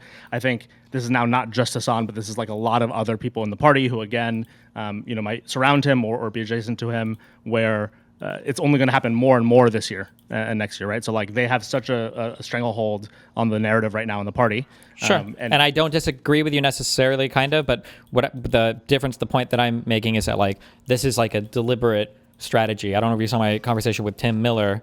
But like this idea of not talking to people who will critically challenge your positions is a deliberate strategy that the far left and MAGA have employed. But this is where I go to the role to play thing that I said earlier and like the Ezra thing, because like I don't know that the Mother Jones guy, for example, and he asked that good question in the middle. Not really, but I was watching while you, yeah. But like, well, he I don't know if that but he didn't person's- follow it up at all. He let Hassan squirm out of it. But So is it was a layup. is that what his responsibility is? Because you'll also Yes. critique kind of like our like the left's ecosystem or the liberal media ecosystem for sometimes being too aggressive on a candidate. Again, it depends on the setting. But how do we see? Hold on. Because I You don't can think be Ezra's aggressive. role, Wait, for wait, wait, example. wait. You can be aggressive on Hassan though, because well, one, you're if you're going to ask the question, you're just asking the question. But then two, it's not even about being soft or not soft. You're just like you're facilitating a lie to the audience. Like I don't know if you should do that to anybody ever. Is facilitate a Wait, lie what, to the audience. what's the just to help me understand what you mean? What do you mean by lie? The idea that Hassan is concerned with social issues is a total fabrication. Hassan has said it multiple times on stream that he doesn't like social issues. He doesn't enjoy talking about them. He got a straight up question from a black guy who I think is supposed to understand this. I don't know if he's a fake black guy or his inner whiteness was showing, but he challenged Hassan directly on that standpoint thing. And Hassan completely and totally ducked out at the end by saying that he thinks that all all racial issues boil down to class issues anyways, which was exactly the point that Hassan had from the quote that guy gave. The guy asked the question and seemed to not understand the answer and then just like went on. And it's like, oh, okay, I guess that's fine then. It's just, what's the point? You know Hassan far better than I do, but like, don't you think he really believes that? Is that a lie? He thinks everything should collapse to class. I'm not No, saying I that's think right, Hassan does but- believe that. Yes. So it's not a lie, and again, that person's responsibility Hassan in is that moment. not- well, He doesn't think he's lying, But right? Like he doesn't think he's what lying. He might allows- think he's wrong. What he allows Hassan to do is like launder his If But this goes back to Ezra Klein, right? Like, Let Ezra me Klein finish, is more Jesus likely- fuck. If somebody wanted to critically push Hassan on that position, right? The critical push would be you're critical of standpoint epistemology, okay? If you want to be critical of this and you want to say that there's no such thing as intersectionality, are you telling me that a wealthy black man and a wealthy white man would have the same experience in the United States? Talk about that example. That would be a push on that position. Not just saying like, oh, you don't believe in standpoint, and then letting Hassan ramble for fucking 2 minutes, giving some bullshit ass answer, and then walking away from the topic. Okay, this goes to two things. One, let's use Ezra as an example. Ezra is more likely to launder positions than who's an investigative reporter that we all know. Channel 5, I don't know. No. Let's use Channel 5 because all of this exists, on a spectrum. Nick Shirley. More likely to launder because his role, and again, this goes to my point about role earlier, his role is to facilitate a conversation versus put forth his own view. And we see that most in his content. And I think actually... Sure, wait, this is interesting. real quick. This was my big criticism earlier, though. I don't know if I said this to you or this was before you came on, was that facilitate a conversation shouldn't mean doing infinite PR slop for whoever comes onto your show. That's not a real... But what's the distinguish... The distinguishing thing distinguish? is whether or not you're asking somebody. Did you see the notes that I took on the Tim Miller thing, like the position that I had related to different types of conversations? I saw the conversation. I don't know if I saw the So notes. basically, that's fine. So like in my world, there are like 4 different types of conversations you can have. You can have 2 friendly ones, and you can have Wait, 2. are you sharing them? No, I'm too lazy. Wait, Okay. am I screen sharing right now? That's fine. I can see Twitter right now on Discord. I guess these were the notes that I had for this. But you can have you can have 4 different styles of conversations where you can have so I break this down into 2 different styles that are friendly. You can have the same team convos, you can have friendly conversations. Same team as you're doing PR slop. I'm here to give you layups, I'm here to make you look as good as possible. Friendly conversations are like, we have some ideological disagreements, but I'm trying to build a bridge between us to demonstrate, how we're more similar than different, especially with regards to a third party. And then you've got your 2 hostile ones, which are adversarial conversations and hostile conversations, right? Adversarial is like, we're gonna have a back and forth. I'm gonna ask you some follow-ups. Like, it's gonna be a tougher thing, but we're not completely, it's not like a screaming match. And then hostile conversations are like a very, very, very difficult conversation. There's going to be follow-ups. I might ambush you with quotes or positions you've given in the past. You're going to be asked very difficult questions, and you're not going to be able to score them out of them. For the issue that I have with people like Ezra Klein is they have these conversations that are ostensibly supposed to be somewhere between either friendly conversations or adversarial conversations, but they all end up being same team conversations by allowing the other side to sane wash or launder or just make so much better their positions look, and they don't have any critical pushback at all on anything. Do you think he doesn't push back on people? Yes, I think Ezra has a huge problem with that. I didn't feel that most I've ever felt in my entire life was what. Did you ever see the interview that he gave with Ben Shapiro? Yeah. Listening to a guy say that Barack Obama, the reason why he was hated so much was because of how out of line he was giving his opinion on the Henry Louis Gates thing. Right. Before a charge like that, and there was one other thing that he gave. That's a thing that, in my mind, if you're a good faith political operative, what you would be asking right there is wow, that's crazy. So I can think. But he's not a political operative, right? Because I think this is something. Or journalist or whatever. With this year. I'm sorry, somebody who's trying to do more than show you how to give the optimal blowjob to somebody that you're interviewing.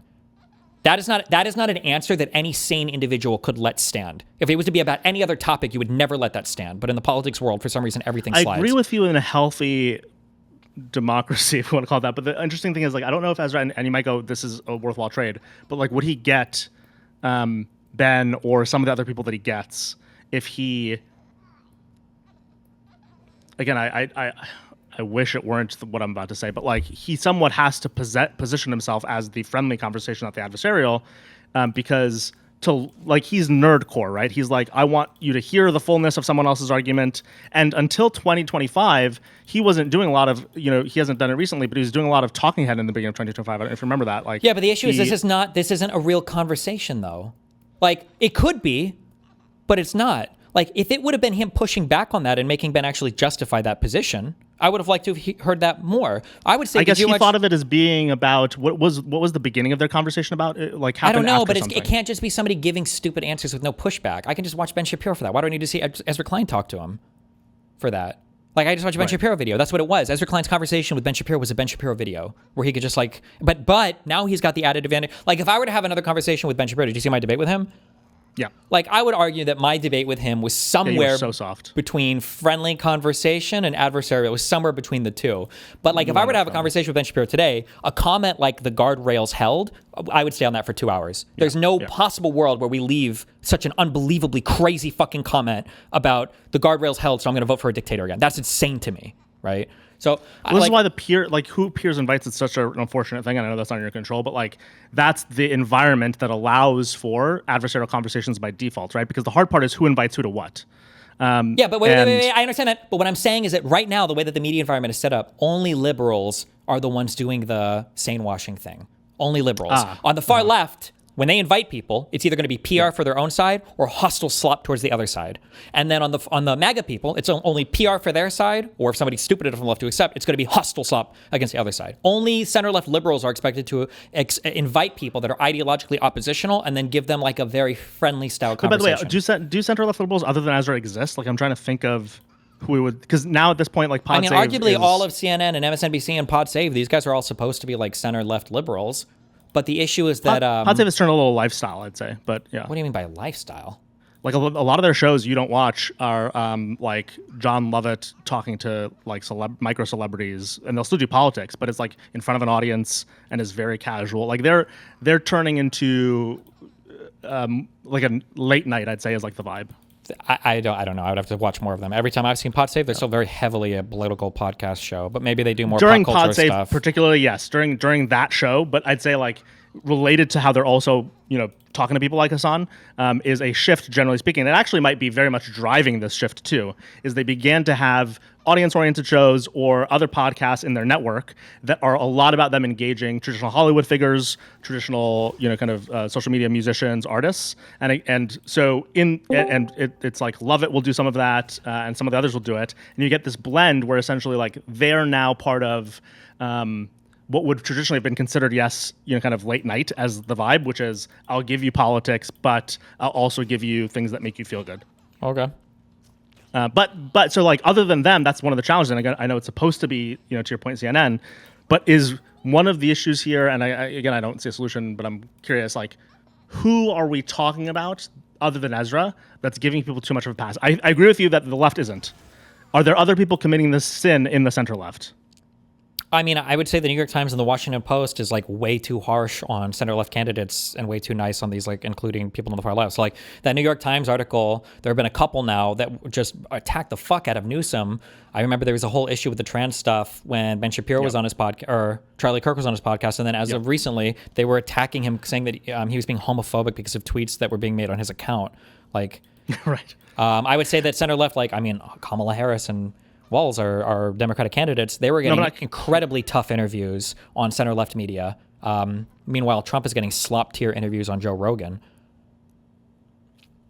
That's true. I mean, I guess it's hard because if they were given slop-tier interviews, would we and or the left? Because like Kamala was running for office, Gavin was making his first national foray. Would we consider that fair? Yes. People don't think about it, but they would. So we sometimes want slop. No. Everybody wants slop. They love slop. Yes. Do you want slop? No. Sometimes. Never. Ever. Well, hold on. Personally, I don't. But I Right. recognize that we need to have it for people to have their teams to cheer for. Yes. So how do we? And I might be making an error here, so this isn't like a challenge. This is a question. Is Mother Jones doing what they do, or PodSafe doing what they do, doing something we think should happen, or?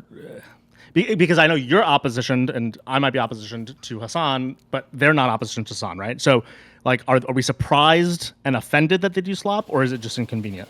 They're slop, but they're only slop for far leftists. This goes back to one of the classic issues. Less so than some of the others, but yeah, I hear you. If you're willing to sanitize Hassan's reputation, if Hassan was any other They'll person... sanitize anybody except for Hunter Biden. Well, sure. But, how did they talk about Kamala and Biden? Not Hunter Biden, but Joe Biden. feel like I've seen them be fairly quite critical of these two people. I would have to go back and check more for pod save Yeah, I do coverage think part of around. that is their bias because of the conflict between those two teams Sure. while they were in office. But yeah, but I guess like the point then is if one of the issues here is a gap, right? We have a gap between who's willing to have who on the center left is having any of these conversations whatsoever. I think of it less as a critique of the media system, of the people inside of this ecosystem, and more of a gap that needs to either push somebody else. Like again, I look at the Mother Jones conversation and I go like, look, this person seems smart, and to your point, they asked a smart question. They should have been able to do a follow up. How do we accept though that like that person shouldn't? I'm not saying you shouldn't have said anything, but at a higher level, should we be critiquing that guy, or is it not his fault? And again, I go to the same question. Ezra, I think he was struggling in the beginning of 2025 when he began to do talking head videos talking about, okay, we're in fascism. But you saw him even tweet about this when he was asked about it. He's like, I don't know what my role is anymore. Well, I think the question, I think that the issue that I have is people who are being duplicitous or dishonest about the role that they're filling. Like, Right. At this point, I mean, like, I would still say it's bad, but unfortunately, you have to have people that are doing this. If one side's going to do it, both sides have to do it, right? This is a fucking tit-tat, whatever the fuck you want to call it. It has to be equal on both sides. When Trump goes on to Sean Hannity, I'm expecting it to be a glaze fest. Like, I would have to shield children's eyes from the amount of loads that are going to be shot between these two fucking people jerking each other off. That's just the expectation. But Ezra and these people, they don't market themselves that way. Or like Joe Rogan, they don't market themselves. Like, in a way, I think they should have a different role. But like, I have far less of a problem with Sean Hannity than I do with Joe Rogan, because Sean Hannity, it's fucking Fox News. They don't really necessarily pretend to be fair and balanced, right? Yep. If I go to an impressive steakhouse and I get a piece of shit steak, I'm going to be upset. If I go to Denny's and order a steak and eggs and it's a shit steak, it's fucking Denny's. What the fuck am I expecting? So my big issue is just that people like Ezra market themselves as these kind of like critical journalist centrists, or people who are trying to do the right thing and asking the critical questions. But like, that's not really what we're getting. We're getting like almost Joe Rogan talking to Ben Shapiro, and the mismatch in expectation versus reality is the bad By the thing way, if there. we zoom in on him, what do you think is happening there? I know we'd be guessing, but like, what either in his thinking or a break in the process? My guess is he just doesn't know how to navigate the media environment, and he hasn't thought much about like what does it mean to have a good conversation, and he thinks any talking is better than no talking. So he's just like he's on that figuring because it you out. think he should be more cognizant of who is part of the in-group versus who is trying to take advantage of the in-group. Is that? That would be with Really regards put to the sound stuff. Yeah, that would be part of it. Yeah. He's never had Hassan on, right? No, Yeah. he hasn't, but I thought his article about him was stupid. But I also thought his article about Charlie Kirk was stupid. Like, Charlie did politics the right way. Why? Because he wasn't shooting people? Like, what a stupid fucking... Like, I don't know if Hitler killed anybody personally, right? Like, what a stupid point. I just thought that was... I don't know, I just think it's stupid. But to your point, and it's interesting, and again, this goes to like the problem that's hard to solve. But all the people who would read that article, again, it's like I think they don't have an opinion either. And so one of the advantages of these individuals who have maybe these slop promoting or slop generating approaches to media is their audience is the one that I'd want a center left position to take. Ezra, in particular, I think is challenged now by the fact that everything is so fascist. And again, this is where I think in 2025 he like said this several times. Like, I literally don't know anymore what I'm supposed to do. Now he's accepting this not because he isn't center left, and when he expresses his opinion, he kind of continues to sound like a moderate Democrat. Sure, he is. I think he is. I don't think Ezra is like a secret socialist or anything. Yeah. Right. But I think he now feels like I must run away from everything that is close to this fascism. Maybe that's what's causing him to say, okay, I need to have these people on who are not only maybe closer on some of the issues, it might be an Israel-Palestine thing, or it might be a Trump thing, to where he might be moving or moved, but also he knows that his audience is moving that way fast. I think it's just a matter of, it's a boring answer, but I just think these people just don't know how to engage in the conversation. They just don't know what they're supposed to be doing or how to do it. But this is part of this by design, because the issue is that like it can't be that. So one of the annoying things that happened between me and Vosh or me or Hassan, this is one of the reasons why people keep saying like, oh, well, there'll be a thing with Vosh. Will you guys come back together, whatever? And my position is no, not unless he does a public disavowal of the crazy shit he said about me. Is that I wasn't listening at the time. What was the? I don't need a long. He's whatever greenlit like people calling me a Nazi, a fascist, like all this crazy shit, super ultra far right or whatever, right? The issue is that if one side is being good faith towards the other side, but the other side is just being relentlessly bad faith against your side, then all you do is the other side just on net ends up looking better. Like if I'm talking about Hassan all day and Hassan's talking about me all day, like even today I'll still say like for the 9/11 comments, whatever the fuck else, like when Hassan is making a point, it's like, I mean, I guess, yeah, I kind of agree with this. Or I was the only person that defended Hassan on the whole streamer thing where he was like, streaming is a harder job than other work sometimes, And it's like, I know what he was trying to say there, and I do agree. But like obviously it came across bad. But if I'm doing that, then in my audience's mind, right? Like my audience is all probably a bit further left than me. But part of the reason why is not as much anymore, but especially in the past, is I was very, very, very charitable towards people with different political views of mine, and I wasn't like standing as tall on my political views. I would give a lot of like steel manning or explanations of the other side, or trying to like pave over some of their critical errors or whatever. But on the other side, that is never, there's no reciprocity there. So the only thing I'm doing is I'm setting my own audience up to see these other people slightly better, and maybe even eventually moving over to those audiences. And then their side, nobody watching a tiny v tiny clip compilation on Hassan stream is thinking like, oh, this Destiny guy sounds pretty reasonable, I'm gonna go check him out. That's just never happening. Which, by the way, what do you think? This is maybe a philosophically too high level question, but like when they aren't being as charitable, I want to put aside, for example, all the people who think like, oh, Bernie was cheated and the Democratic Party is the enemy. Let's put those people aside, because again, I don't think that's most people. But when a lot of the other portions of the left aren't as charitable, aren't as kind of welcoming of the argument. Again, this is going to sound kind of like too high level, but I'm curious on the nuance. Why is that? Like, what is it? Again, if they don't view the Democratic Party, if they're not one of the people who just feels they weren't maybe part of Bernie's crowd back when they feel Bernie was thieved or whatever, why else might those people not want to hold space? Is it a native? Because you might lose. Because you might safety? lose. Yeah, there's right, but like that's true of everybody, right? Like, I mean, we have. I guess the right takes advantage when you say that's true of everybody, that's why nobody platforms true opposition opinion anymore. The right does, but I was going to say they do it on purpose to verbally abuse the other people. And they because think about when does the right do it? Yeah. Decades. Yeah. When you're going on Fox, when you're going on all these podcasts, like Trump, this is why I just said before, Trump didn't have a difficult interview going into the presidency. Trump was allowed to skip. He didn't have a single debate with Haley or DeSantis. And nobody in the Republican Party pushed him to do it. He had one debate with Kamala, hated it so much he skipped the next one. And nobody on the Republican side pressured him to do it. I don't think he had hardly any. I think he had one adversarial interview that I think he walked out of. I don't remember what it was. But other than that, it was all Trump slurping. Lex Friedman, Joe Rogan, every single podcast Theo Von, every single one it was on, it was slurp, slurp, slurp, slurp, slurp. So this is where I go to an interesting place that I know we want to avoid these people, and I do too. But let's use them as a useful lens into something else that's happening. It's like the Tucker, Bassem, Jank, all these, like, they're either aligning on like an Israel position or they're aligning on kind of anti-Trump position, right? And they're on each other's podcasts in a way that wouldn't have happened before unless it was for, to your point, this like purposeful use you as a useful idiot sort of vibe. Now it seems they're not challenging each other on where they disagree when they go on each other's shows. So like that's how they're getting away with it. But do you think that will eventually change? Is this like? No, right now this is the media strategy, and everybody will continue to emulate it until the culture or somebody pushes otherwise. So you think they're making the same media choice? Yes. They know that they don't have to confront each other in that conversation. Yeah. Will they invite each other to have that conversation after some of these topics go away? Like a confrontational conversation? Yeah. No. Like you don't think Tucker would invite Jank to talk about healthcare? No.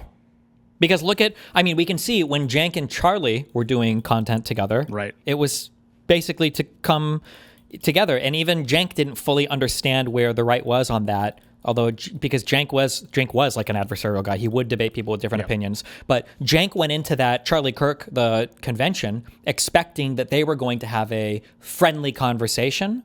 Whereas Charlie went in expecting an adversarial conversation, one step below. So that's why when Jank went in, Jank was trying to say, listen, like we have our differences, but we both have a common enemy, okay, the billionaire class or whatever. But then as soon as he tried to build a bridge with Charlie on like that trans thing, I think, Charlie and the whole audience basically booed at him. And he was there to just. I never seen the lead up to that clip, but I know the clip. Oh yeah, he was basically Jank was like, we should have a drink, we can be chill, we agree on things, blah blah blah. And then when he tried to find common ground on one other thing, like, okay, listen, like we may not agree on everything related to transfer, but like these this people is the one should be where allowed Jank is in the crowd. Not in the crowd, but he's sitting on the chair next to Charlie at like a TB. Oh, maybe I haven't seen this clip.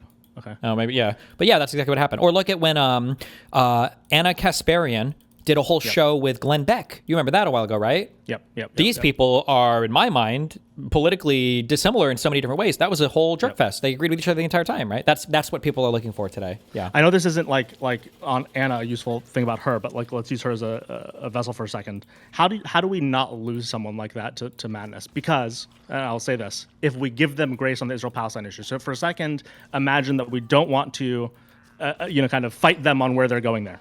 because we might see that, okay, the party has this bimodal position and we're okay with both of them on Israel-Palestine. Everything else about her, to your point, at least up until a certain point, we're like, okay, this is a person on her team and she's ideologically opposed to a lot of these other people that now she's aligned to. What happens to her in whatever phase, and what could have been different I about think the the people environment that around we've her? lost. So the reason why people do these friendly conversations is because what it allows you to do is it allows you to amplify the fuck out of whatever message you want, and then fucking eject it out into the public discourse with just a stunning amount of. But she had power. platforms already, right? So why did she decide that part of her switch had to be to become antagonistic to a lot of people who were her previous, Because I'm the only person on the planet that's above this. Okay, nobody else besides me is above the media algorithm I'm hole. also above it.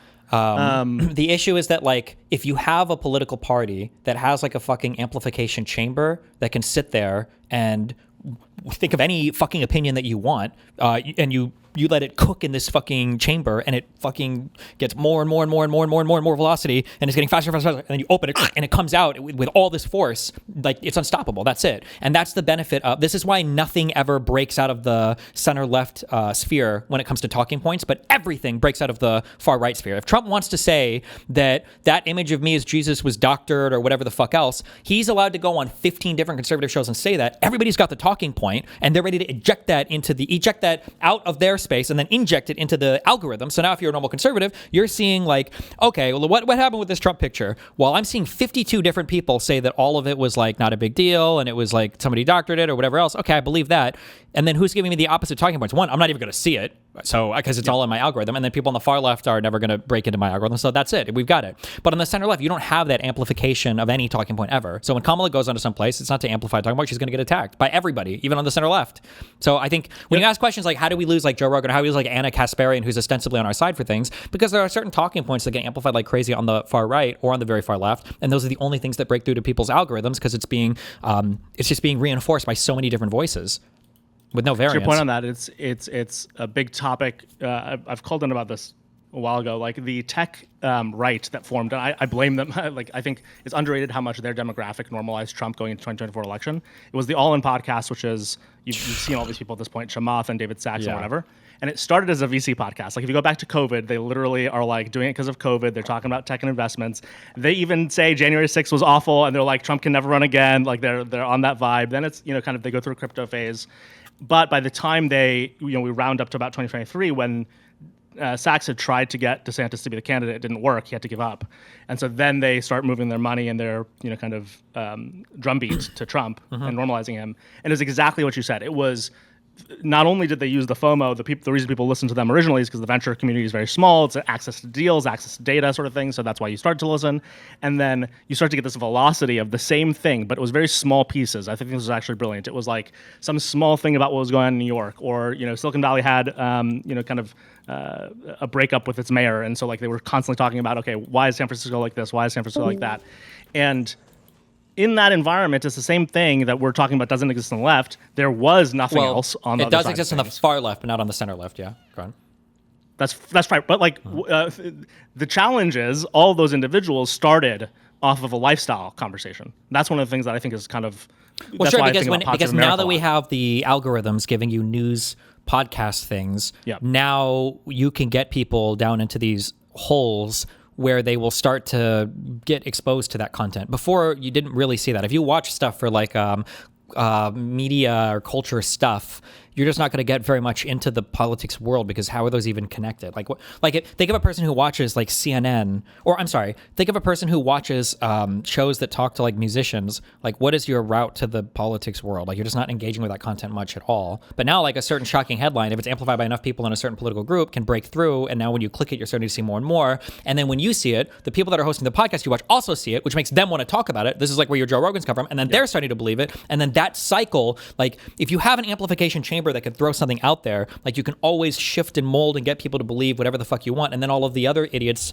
that are useful idiots, unfortunately, will amplify it because they're genuine believers. Like I don't know if you saw the Michaela Peterson thing we watched earlier today, but like I actually think that her and her dad, I think, are actually genuine believers. I think they're fucking crazy. I think their brains got cooked by social media, and her dad is like fucking rotting in a basement somewhere, force feeding himself sirloins, thinking that his all meat diet is going to cook what sounds like a hardcore benzo withdrawal that he's not getting real treatment for. And I don't think that's because they're trying to like fucking grift hard. I think they're genuinely fucked on social media. I'm interested in that. Like, do you think their audience is perceiving some of that too, or are they hook, line, and sinker? No, the audience is they're all part of the same system now. Like the audience sees all the same shit, so they believe. All you don't the same. think like 50 to or maybe 25 to 50% are kind of going, this feels a little too crank for me? Maybe on them, just because they push stuff is a little further outside the norm, but nowhere near as many should be. I think for the most part, if I go back to tech, the reason I asked that question, if I go back to tech, if the All In podcast is slightly different and it's the top or one of the top 3 tech podcasts, I think that has changed for tech. Now, part of this is because I think the labor class in tech is kind of confused. They all work with these AI companies. There's this whole fight internal to tech as to whether AI safety is going a certain direction. They don't like a lot of the Trump stuff, the immigration stuff. A lot of these people, are themselves immigrants. And so finally, I think 25 to 50, maybe not 25 to 50, maybe like 20 to 30% of that audience, and you can see it on Twitter, you can see it in the backroom conversations, how founders talk about this podcast, it shifted dramatically. Sure. And I think it was kind of like this moment of like, oh, you guys are too much cranks for me to continue following you, and especially when they began to, kind of be highly connected to the admin after the election. That might be true, that there might be some people that stopped watching, but the problem is now the politics discourse and community is so huge. Whatever smaller audience you're going to lose by becoming a huge politics person is probably going to be more than made up for by whatever the new like community that's now accepted you. That's true. They became basically a mainstream business podcast, but they shed back, and I don't know if I think this will manifest in 2028, they shed back a lot of the population that had gotten from the center and kind of the center right and left, because a lot of the people who went along for their ride were not ideologically aligned with them at all, and they didn't expect a lot. I mean, even they didn't. I mean, they had Trump on, and Trump, while he was on, I don't know if you had watched this at the time, if you were aware of them at the time, but like said, oh, we're gonna stick a visa to every immigrant's college degree, and so we're going to invite them all to come back and live here after their student visas, and that was a complete lie, obviously. Sure. So they were somewhat surprised by it, but like that group to me is highly capturable. I think about all these people who, like, again, they followed someone for a lifestyle choice, and again, the All In podcast is a good example. They followed because tech and venture is highly insular, and then over time, kind of whether or not they shed or not does become a factor of whether or not they're looking and see something else. In the case of All In, I think it's an aversion. So they start to stop listening or start to view them oppositionally.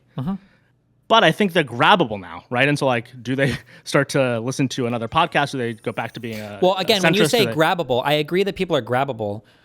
I need an analogy for this, but it's like if you have like a room where everybody's like standing and you're trying to capture these people and you're trying to generate ideas in these other rooms. Imagine you have like, in one room, you've got like 20 different voices that are going back and forth trying to like shoot ideas into the main room where everybody's at. And then you've got another room with 20 people who all are saying the exact same fucking message. It doesn't matter what your message is. Those people are always going to break through the noise from the other room. So on the conservative side, you can convince these fucking people of literally anything just because they are so lockstep and uniform in all the messages that they have, especially there's a whole bunch of different psychological reasons why this can work today. It could be foreign interference from Russian bots that are trying to amplify this. It could be the social media algorithms that drive people into certain things. It could be the lack of knowledge that people have because they overestimate their competency in politics because they're good at business. There's like a whole bunch of psychological reasons why this work too, but the only way to capture those people can be captured, because I think anybody can be captured by any idea, because nobody really knows anything about any of the shit that's being talked about ever at all, right? That's why you have a Republican Party today that is defending global terrorists. That's an unbelievable position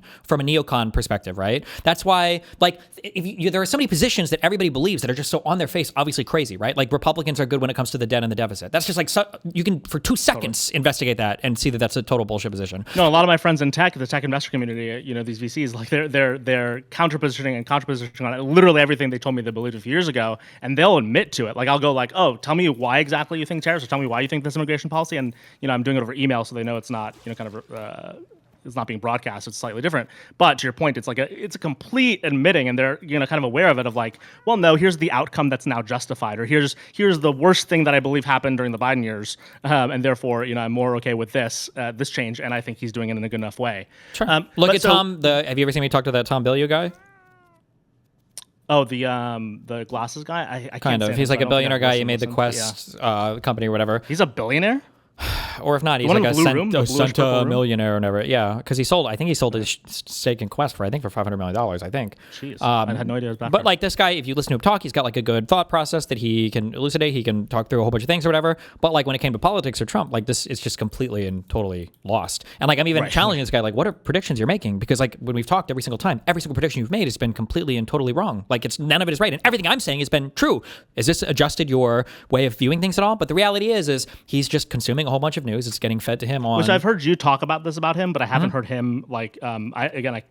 I don't like listening to him, so I haven't listened to it. When he doesn't hear you, or like when you kind of challenge him in terms of like has he been moved by either time or by you, what does he say in those? There's moments? always like a deeper rabbit hole to go down. Like everything with these people, because they're not really justifying it logically. They're just getting fed like talking points from the other side, and like so they can believe anything, like as long as it's being fed. And when I'm talking to people, it's like the first time they've ever heard anything in their life. Like if I had to do What like is it about you though that isn't as like pincering in his brain to cause because when like I'm telling these social people things, I'm telling them this, they're probably legitimately, genuinely hearing this for the first time in their entire fucking life. They've never heard this point before. Like, I genuinely believe, given like doctors evaluating the debate performance and everything else, like I would put money that I could debate that Donald Trump has shown more signs of being senile than Joe Biden. I feel that very strongly. Right. When I tell somebody that opinion, even Democrats are like, you're fucking crazy, right? But then if I ask the question, show me one example of Biden being quote unquote senile besides the debate, it's nothing. There's not a single thing that comes out. And I can talk to them like 20 different things that Trump has done that's fucking almost incomprehensible in terms of things that have been reported and said about him. But yeah, it's just like, yeah, these are just, or the fact that like, oh, I think Democrats are better with spending than Republicans. That's a crazy idea. Most people wouldn't accept that. Yeah, because it's funny. This is just a feeling, but I know it's like it's a hard feeling to strategize around. But I have the feeling that the voter would be different than Tom, and like I don't think so. Unfortunately, I think Tom is similar. You don't think the audience captures some of what's doing it to him?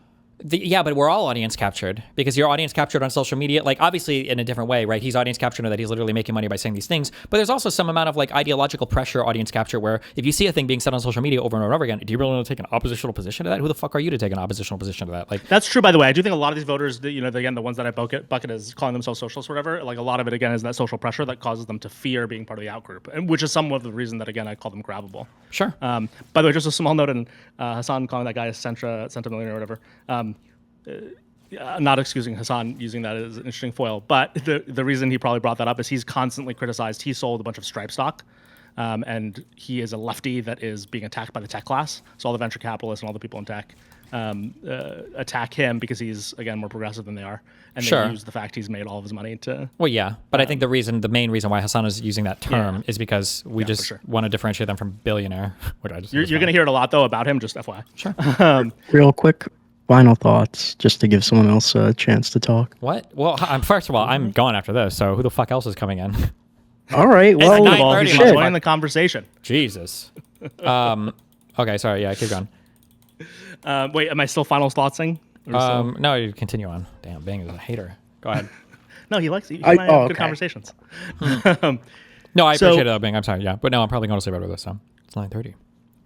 I think it's interesting because we go to like this other area of the tech folk, and I think that again we can talk more about it, but I think this audience is really important for 2028 because a lot of these people, again, FOMO and kind of idolization that happens inside the tech industry cause them to change all of their politics. These are, and again, the workers are all still blue, but the founder class and the venture class, again, reasons of FOMO, reasons of capital allocation, of access, change their tune. And now you can see some of them swap back, but some of them are occupying this like what I'd call bad centrist position, where they'll go like Trump is bad, but then they'll, again, on a policy basis, on a like even birthright citizenship, they'll have changed their tune, or on universal healthcare, they'll have changed their tune. They like hold now this like weird, okay, I have dropped the liking of Trump, but I'm holding on to some of these things. I think some of that's identity, right? So they can't fully admit and say, okay, I need to give all of this up. It might take them some time. But some of it is also this, like, I don't think they have something else to latch onto.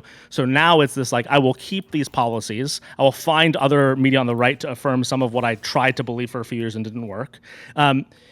But let's zoom in on them for a second. What do you think about whether we need to engage these sorts of people? Like, are we in a place where 2028 is a get out the vote campaign, or are we in a place where 2028 is a if you want to capture anybody right together? now, if things don't change, then the way to do it is you have to have an overwhelming amplification chamber to get your message out. If you have that, then you can do anything. But it just comes down to whether or not you can do that. Why has no one succeeded in the way that you have in being consistently viewed in center-left alt media? Well, what do you? I don't know if I would say I've I'd succeeded. say like in, what do pod you save mean? is too lifestyle. Well, because it depends on what you mean by success. Like my success is I want to be viewed as having my like political. Okay, I specifically position. mean I guess like having Sure. consistent viewership. Consistent. Well, I mean, you can have consistent viewership, but people want to either grow or people want to be more like. So do you think everyone who's been aligned with you just basically has fallen off for audience capture reasons? Yeah, I think it's really hard to exist in the center left. But even I guess I don't know that much of who else would have been alternatives, but like even your orbiters, for example, never got that much viewership, even while they were still aligned with you. And there's because there's something not there, much right? because there's not much to grow in this like political world. Do you think it's an audience demand? Well, because you have like a whole. Because think about it, if you join like the socialist sphere or if you join the MAGA sphere, you've just gotten access to like a fucking huge audience of people that are here to slop and do everything with you, right? When Trump gets attacked, look at how many of these centristy types, how many of the alt media people, how many people in the cabinet are here to make the craziest excuses for Trump in the world, and then look at when somebody on the far left gets attacked, how many people are willing to tell you, like to your face point blank, like Hassan never shocked that dog. That's a lie. That's a Mossad lie. Like unironically, people say this shit. Like that. But those are far left creators. Yeah, but they have that. They have duplicated the infrastructure of the far right when it comes to media messaging.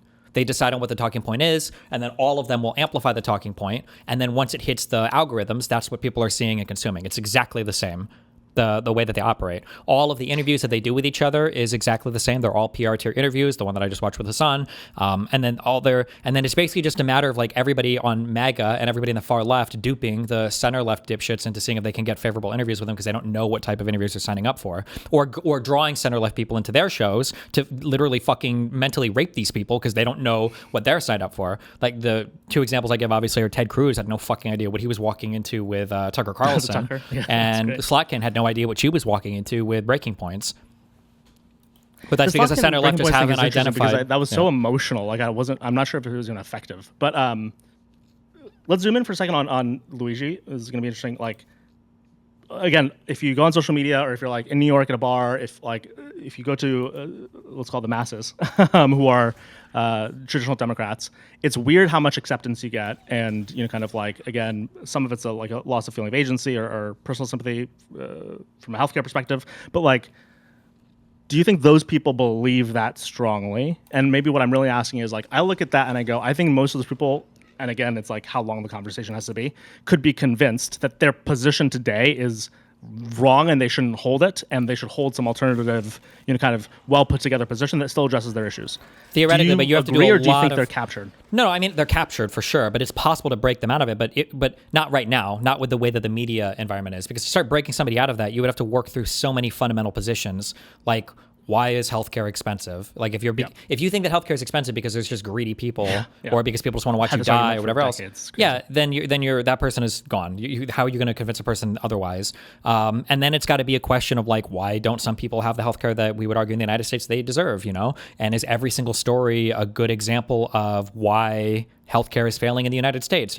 Like if you see somebody who I remember one time I got a mole checked out, and after the doctor looked at the mole, he told me that he thought it was like a little bit worrying and that he would recommend a biopsy, but he wasn't sure if I could afford it because I don't have any insurance, right? Obviously I have money, so I was like, yeah, of course. But like in my mind, I don't think anybody should ever have to think like, should I get this thing that looks cancerous biopsied, or should this be covered by something? Like it's crazy to me that you could walk out of there, right? Or dental stuff is a huge example of like people with rotting teeth who have no alternative. Like these are things that shouldn't happen, right? But like people will take that and say that's really bad, but they'll view that the exact same way as that one story that blew up, where there was a guy, this blew up on Reddit and Twitter, I saw this, everybody's talking about this, a guy was denied life-saving treatment for his cancer because his insurance company wouldn't approve an experimental treatment that involved a guy with stage 4 lung cancer getting a double lung transplant in order to save his life. And it's like, holy shit, this is way, like he's already exhausted the whole standard of care, he's got a ton of care already, and this is like an experimental treatment that, like, it's like, Jesus. So like, but when you've gotten all these opinions fed you over and over and over again, whether it's by the far right or the far left, right? Far right is all of MAGA, or the far left, like by the time somebody wants to debate you on whether or not it's a reasonable position or not, you have to fight through all of the media they're consuming. And as soon as you're done talking, they're going back to all that media as well. So it's... Right.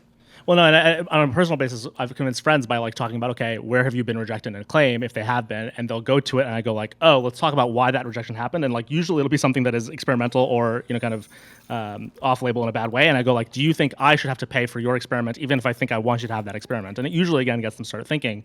But it goes to something I think you were the one to introduce me to this concept. Remember talking? This must have been a few years ago at this point about the black box of how things work. I don't know, remember what the label was, but like somebody emailed me this. Yeah, like the issue is that people don't understand how things work, and therefore they ascribe a bunch of things as to why it might be happening. Like that's essentially what's happening there, right? Is like they don't know how insurance works, and whether or not it should be the way it is, they therefore ascribe a bunch of. Sure, but while this is true, and this is where liberals have gotten trapped, and I don't know if anybody's ever going to break them out of this trap, is people get stuck too much on analyzing like the black box. Like I got stuck here. Like, well, why are people able to do this? And all of these things play into it a little bit. But the reality is it's just the media environment and the fact that you can have an amplification chamber that is in lockstep shooting these messages out across algorithms that are all in lockstep uniformity. Although it's funny, on the Luigi stuff, I don't think a lot of people were like Luigi good in the creator class. And I think it surprised a few of them. I can't like... I think it might have surprised some of them, but I think the issue was that they've spent so like... You can do a slightly deeper analysis on this. I think the issue is that people have spent so much time amplifying the sloppulous populist rhetoric that like there are some things that you're not going to be able to pull your community out of unless you like. I think you could, but you would have to do like a hardcore amplification campaign to convince them why Luigi killing the guy was bad. But that's going to be really hard when almost everybody has been lockstep like attacking pharmacists and everything else, right? Like Trump really wanted people to believe that the vaccine was good because of warp speed, but he spent so much time undermining and attacking all of our institutions, pharmaceuticals, medicine, and everything else. That was just like, it was probably a bridge too far. When he's the only one, like you, not you aren't the only, but like it requires this like comfort in being canceled by your own audience or whatever, like attacked by your own audience, that I think you have to go through a few times. And I don't think most creators, even if they've gone through it a few times, are like past being highly fearful of that in that moment. Yeah, but you're also, not only do you have to worry about that, going against your own audience, you have to go against the whole community, and other content creators can step in and fuck you hard on that. So if you are saying like, well, actually, I don't think that we should be on this path, guys, like not only is your own community going to fight against you, if you're part of a larger community, that whole community is going to come for your throat as well. Well, here's the huge issue. I think this problem is going to get worse. So again, AI, in tech, we have now these data center votes that are happening. You have obviously the violence that's being justified as it relates to all the AI stuff. Like, we are now going to a place where more of this is going to happen, as in there's a black box, there are people frustrated at the black box, the creator class, and even the companies. And this is actually a critique made inside the industry, that OpenAI and Anthropic are so bad at talking about their products, their marketing, the impact to the economy, the impact to governance. And I think they're actually trying to be truthful. This is like the one time that tech companies are like trying to be like, we don't know, and you should all be warned. And they're kind of being reprimanded for it because people are like, oh, why do you keep going on different interviews and saying 50% of entry-level jobs might be wiped out? And I think it's because, and I talked to some of the people at these companies, they believe it, and they're trying to go, we don't know all the solutions, or we think government should be part of these solutions, but that's actually being used to attack them. So now you have like, the companies can't say anything, the voters are really frustrated for a variety of reasons that again have to do with black box and being captured, to your point, by an amplified message by people who are oppositional to these companies. And now we're going to go into a place where this is probably going to become, over the next 2 years, so much of our politics, 80% to 90% of our politics, I predict even you will be covering it to 80-90% of content. Again, not asking you this question literally, it's just something I'm thinking a lot about. How do we not walk into a place where that's just a trap, a big version of what we've just been talking about?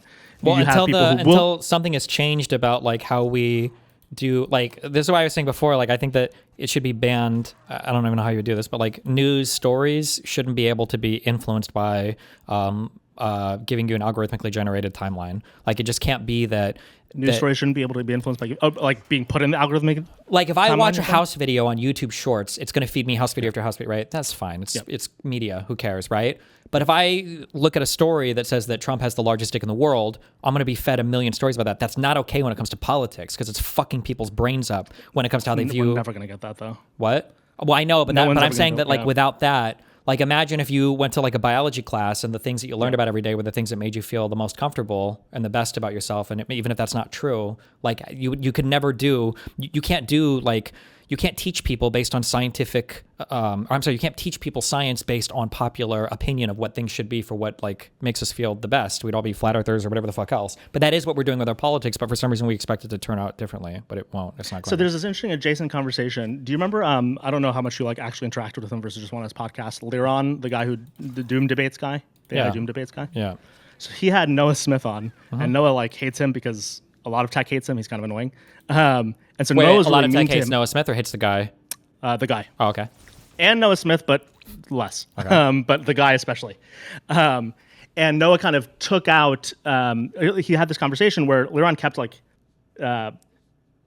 pushing this specific thing he thought Noah was saying, and he at some point Noah like interrupted him. You actually might find watching this interesting because Noah goes, "You are failing at your mission." Doom debates and everyone in your community, and there's a community of AI safety people who think that this is all going to kill us, are failing. Nothing is changing. You're giving the wrong message. No one gives a shit what you say. Everyone's skeptical of you, and they basically talk about what we're talking about, but in a very specific way where Noah's trying to like tell him you need to switch strategies. And the whole thing behind what Noah was saying was, you're not affecting policymakers and you're not making anyone think about this because A, you are not being realistic about the risks. So that's one of the critiques is like, hey, you need to, he kept caveating this because you have to, but he was kind of saying, we need to have the first accident, or you need to like make the accident really clear because that's when policymakers will care, where there's something to fear. Yeah.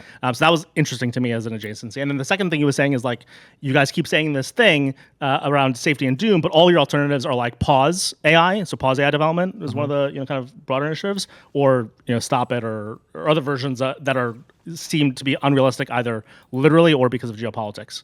But I think that first thing is interesting.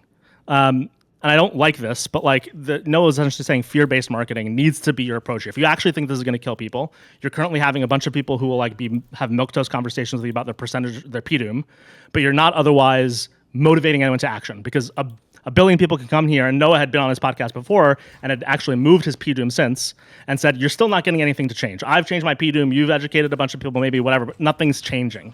Yeah, this is kind of the same issue with climate change, right? Yeah. Was people were saying, or still are saying, or whatever, that the world is going to be over in 10 years, or at the very least, that's what the feeling is. And if you can't even point to a concrete single negative thing that's happened as a result of climate change, like I feel like there were a few key events that happened over the past couple of years where people started taking climate change way more seriously. One was, or at least there were news stories that were breaking through to the cycle of media. One was the fucking, I don't know if it was LHR, Heathrow, or whatever. There was some airport in the UK whose like fucking runway had melted. And then there have been a couple heat waves where like a lot of people are fucking dying in like fucking France, across Europe or whatever. There are a couple stories that are kind of breaking through where people are like, this is kind of weird, maybe not good. But without those big stories, it just feels like doom mongering without any. But what's actual- interesting about that is like there's also the same thing around AI, which is like we're also not giving people next steps. So like if they hear some of these big stories, one of the challenges is like, okay, what do I do about it? And I think the same thing's happening in AI. It's like, okay, if you're going to tell me I shouldn't bomb Sam Altman's house, obviously you shouldn't. What do I do about it? Sure. If you shouldn't ban a data center, what should I do about it? And there are a bunch of these like, and again, this goes to probably the same thing where like, how do we get people to like listen to positive vision instructions? But for example, in AI, I think there's a lot of leverage, for example, in either labor class, again, at these tech companies, a lot of these people actually disagree with their bosses as to what needs to happen. And from a like ecosystem perspective, a lot of the AI community, again, as an analogy, would probably be really lenient toward other regulation, not banning data centers, but also not pausing and not, kind of being too hyper accelerationist, right? There's like all these things they would say, okay, these don't work for me, so what can I get? But there's no one offering the what can I get. And it has to happen after the fear moment, right? It's like, oh, I scare you about something and I tell you what to do next. Sure. But we don't, like, do we artificially generate that? Like, Well, is part that of the something reason that, why, like, I mean, again, I think this goes back to, I get really reductive on this. I think it goes back to understanding the current media environment and how you capture attention. It's just about amplifying a story and then sending it out to everybody. The more like vague your story is, to some extent, like generally the better off you are, because if I give you like a specific concrete thing we can do, either one, we'll start to do it, and then either the thing will get solved or it won't, and then if whatever happens from there, I can't talk about it as much. And then two, that concrete thing is harder to drive like a whole movement around. Like if I give you more nebulous or more esoteric like reasons for why things are fucked and why things are bad, it just gives you a lack of direct action and more of like a general support for a group of people that you can kind of like harvest that indefinitely. Did you ever see me when I did that debate in Austin and Alex Jones was on that panel? No, There's wait. after he brothers. did, sure. No. That was a different one. That was a different one. But there was one where I was in Austin doing an argument, and I think at the end of one of his fucking ramblings, I think I asked him point blank. I was like, "Okay, what do you want your audience to do about this? You're saying that the whole system is corrupt, everything is rigged, everything is fucked. What should people do?" And he really didn't even have an answer, or not really. He didn't have an answer. And it's kind of crazy to think that he's been doing politics, everything for so long, and he doesn't have a single actionable thing. But like, think about it. What does an actionable thing help you for? Like, you're just trying to capture attention. You're trying to get people to watch your shit more and more and more. You're not really trying to solve any problems. You're not really trying to do anything. You're just trying to get people to watch your shit. And I think that's a huge problem. It's one of the reasons funny. why It's the same malaise you're talking about with the Petersons in some way, right? It's like, oh, and it's funny you talk about autoimmune. I have an autoimmune condition that's relatively new. One of the things that's really funny about it, I remember a moment in time where, like, when it physically manifested, I was like, oh, this is real. But for a lot of people, these things don't physically manifest in unique ways or novel ways. Like mine, it's like obviously caused by something.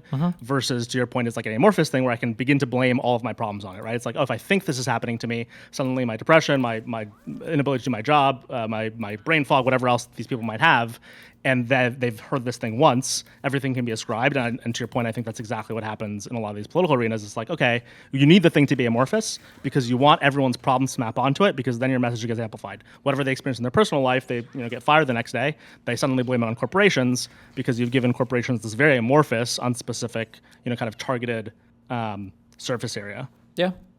Which might actually be an interesting way to approach positive visions, but it probably wouldn't work.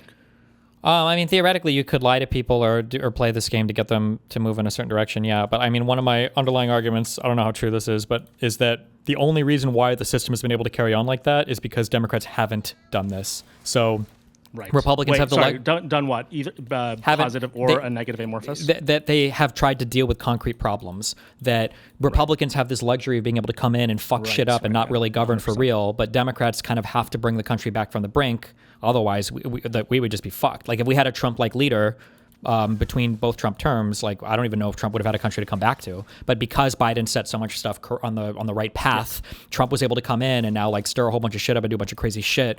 And then the next Democratic leader is going to have to come back in and clean shit up again, which will give the next Republican leader the opportunity again to fuck shit up because the Democrats are still governing. If Democrats embrace the media structure, I'm kind of telling them to embrace, or that they kind of have to for survival, like I don't know if the country survives that because now we have no government. Like it's just over.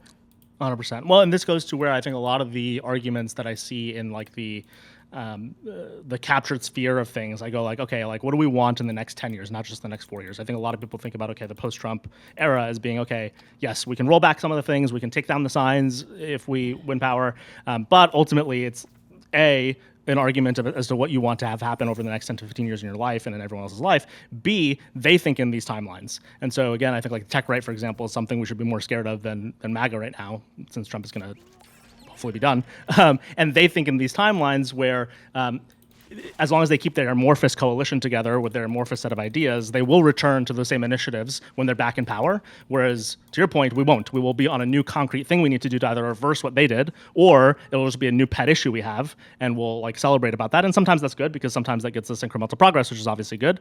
But that incremental progress should be on a roadmap, right? It's like if it's a bunch of parallel incremental initiatives that don't lead us to an overall better place, I think it's more problematic because now we just have kind of a disparate set of things we want on. I think that's somewhat what again, the far left is a critique of Obama's era and of Biden's era for these reasons. I don't like the critique. I think they're wrong about what was possible, for example, during Obama's terms. But if I give them a little bit of leeway on it, it is because we did not continue, kind of Obama's amorphous project. We splintered very quickly after his term was over. Sure. But I mean, the thing that I point to there kind of has to do with that media environment thing. But I think the thing that I point to there is that Republicans have done a really good job at building long-lasting institutions to carry forth conservative thought when you look at like their think tanks. So if you think about like the Heritage Foundation, or if you think about the Federalist Society, like these are institutions that are constantly iterating on and working on conservative thought. And I don't feel like there are good analogs on the liberal side to these things, right? Like there aren't, or the organizations exist, but they don't do the same work. They're nowhere near as influential. Yeah. But like, I've even like asked the Republicans, like they are like, even though Trump is a fucking lunatic or crazy or whatever, like he still makes more or less appoints the people that like the Federalist Society or whatever else, like that they're telling him to appoint. That's where all the judicial picks everything come from. when I've even asked some of the people that I know in some of these think tanks, I'm like, where's our version of Project 2028? Like, why is no one trying to like coalesce all of like the disparate thoughts into an idea or you know, kind of document? And they literally have no answer. And it goes to like, oh, we expect someone else to do it. And I go, oh, hold on, like there's no, like you either all need to be talking to each other so that you know who's doing it, or one of you needs to give it a shot. At this point, we're giving up the game.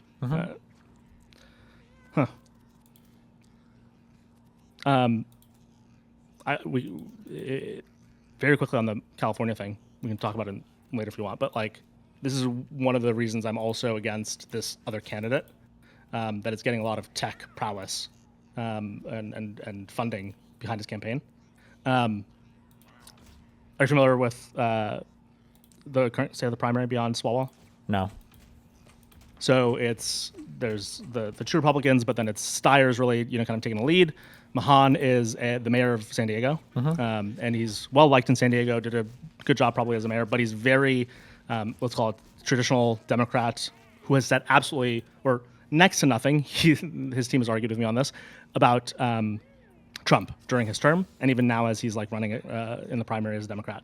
Okay. And I think that's like a straight deal breaker. I think like the fact this guy is up for the seat of California governor, where we may need Newsom-style leadership on national initiatives, other alliances with governorships, and this guy hasn't said anything about Trump. I go like, look, we have to have an idea, you know, as a party as to what we're also, you know, kind of doing in between these terms, or as governorship, or you know, mayoral and judicial. And again, to your point, a lot of this comes out of think tanks on the right. I think this should be like a deal breaker.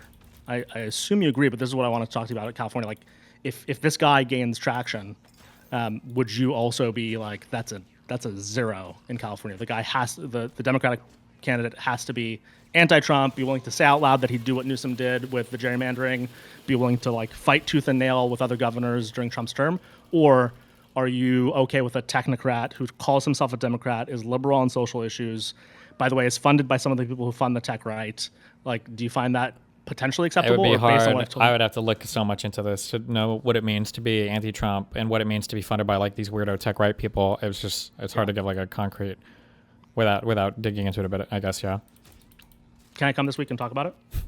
I would have to look him up. You can send me a video to watch about him, and I could try. But I think it's one of the most important things. If he gains any more traction, you know, this goes to like, I think there should be a grand center-left project where we go, there's some things that, you know, you need to meet the bar, and again, some things we'll agree to disagree on. And Israel-Palestine, I think, in the party is one of those things that, you know, is agree to disagree on. But I don't think any governor should be elected that isn't, you know, kind of willing to put up a fight. But Yeah, I think I'm most likely going to agree with that. Yeah. yeah. Cool. Okay. Well, any other points? Can I go to sleep? No, go to sleep. But I will say, my plea to you is consider the people who call themselves socialists who aren't really. Sure. Well, I mean, I would say I already consider that, but I understand what you're saying. Okay. All right. Well, have fun. Be careful. Thanks, Steven. Yep. Good night. Oh, cinema. Shoot. Ah, shit. Good. Sheesh. Well. What? I do believe we're coming to the end of stream here, Mr. Steven. Yep. So that means the next thing you're gonna do is gonna give me that little clip, right? Absolutely. Wait. Hello. Hello. Hello. Oh shit! My Discord is CC'd. That was crazy.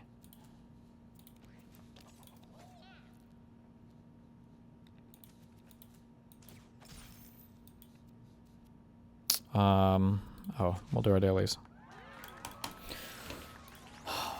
Sheesh.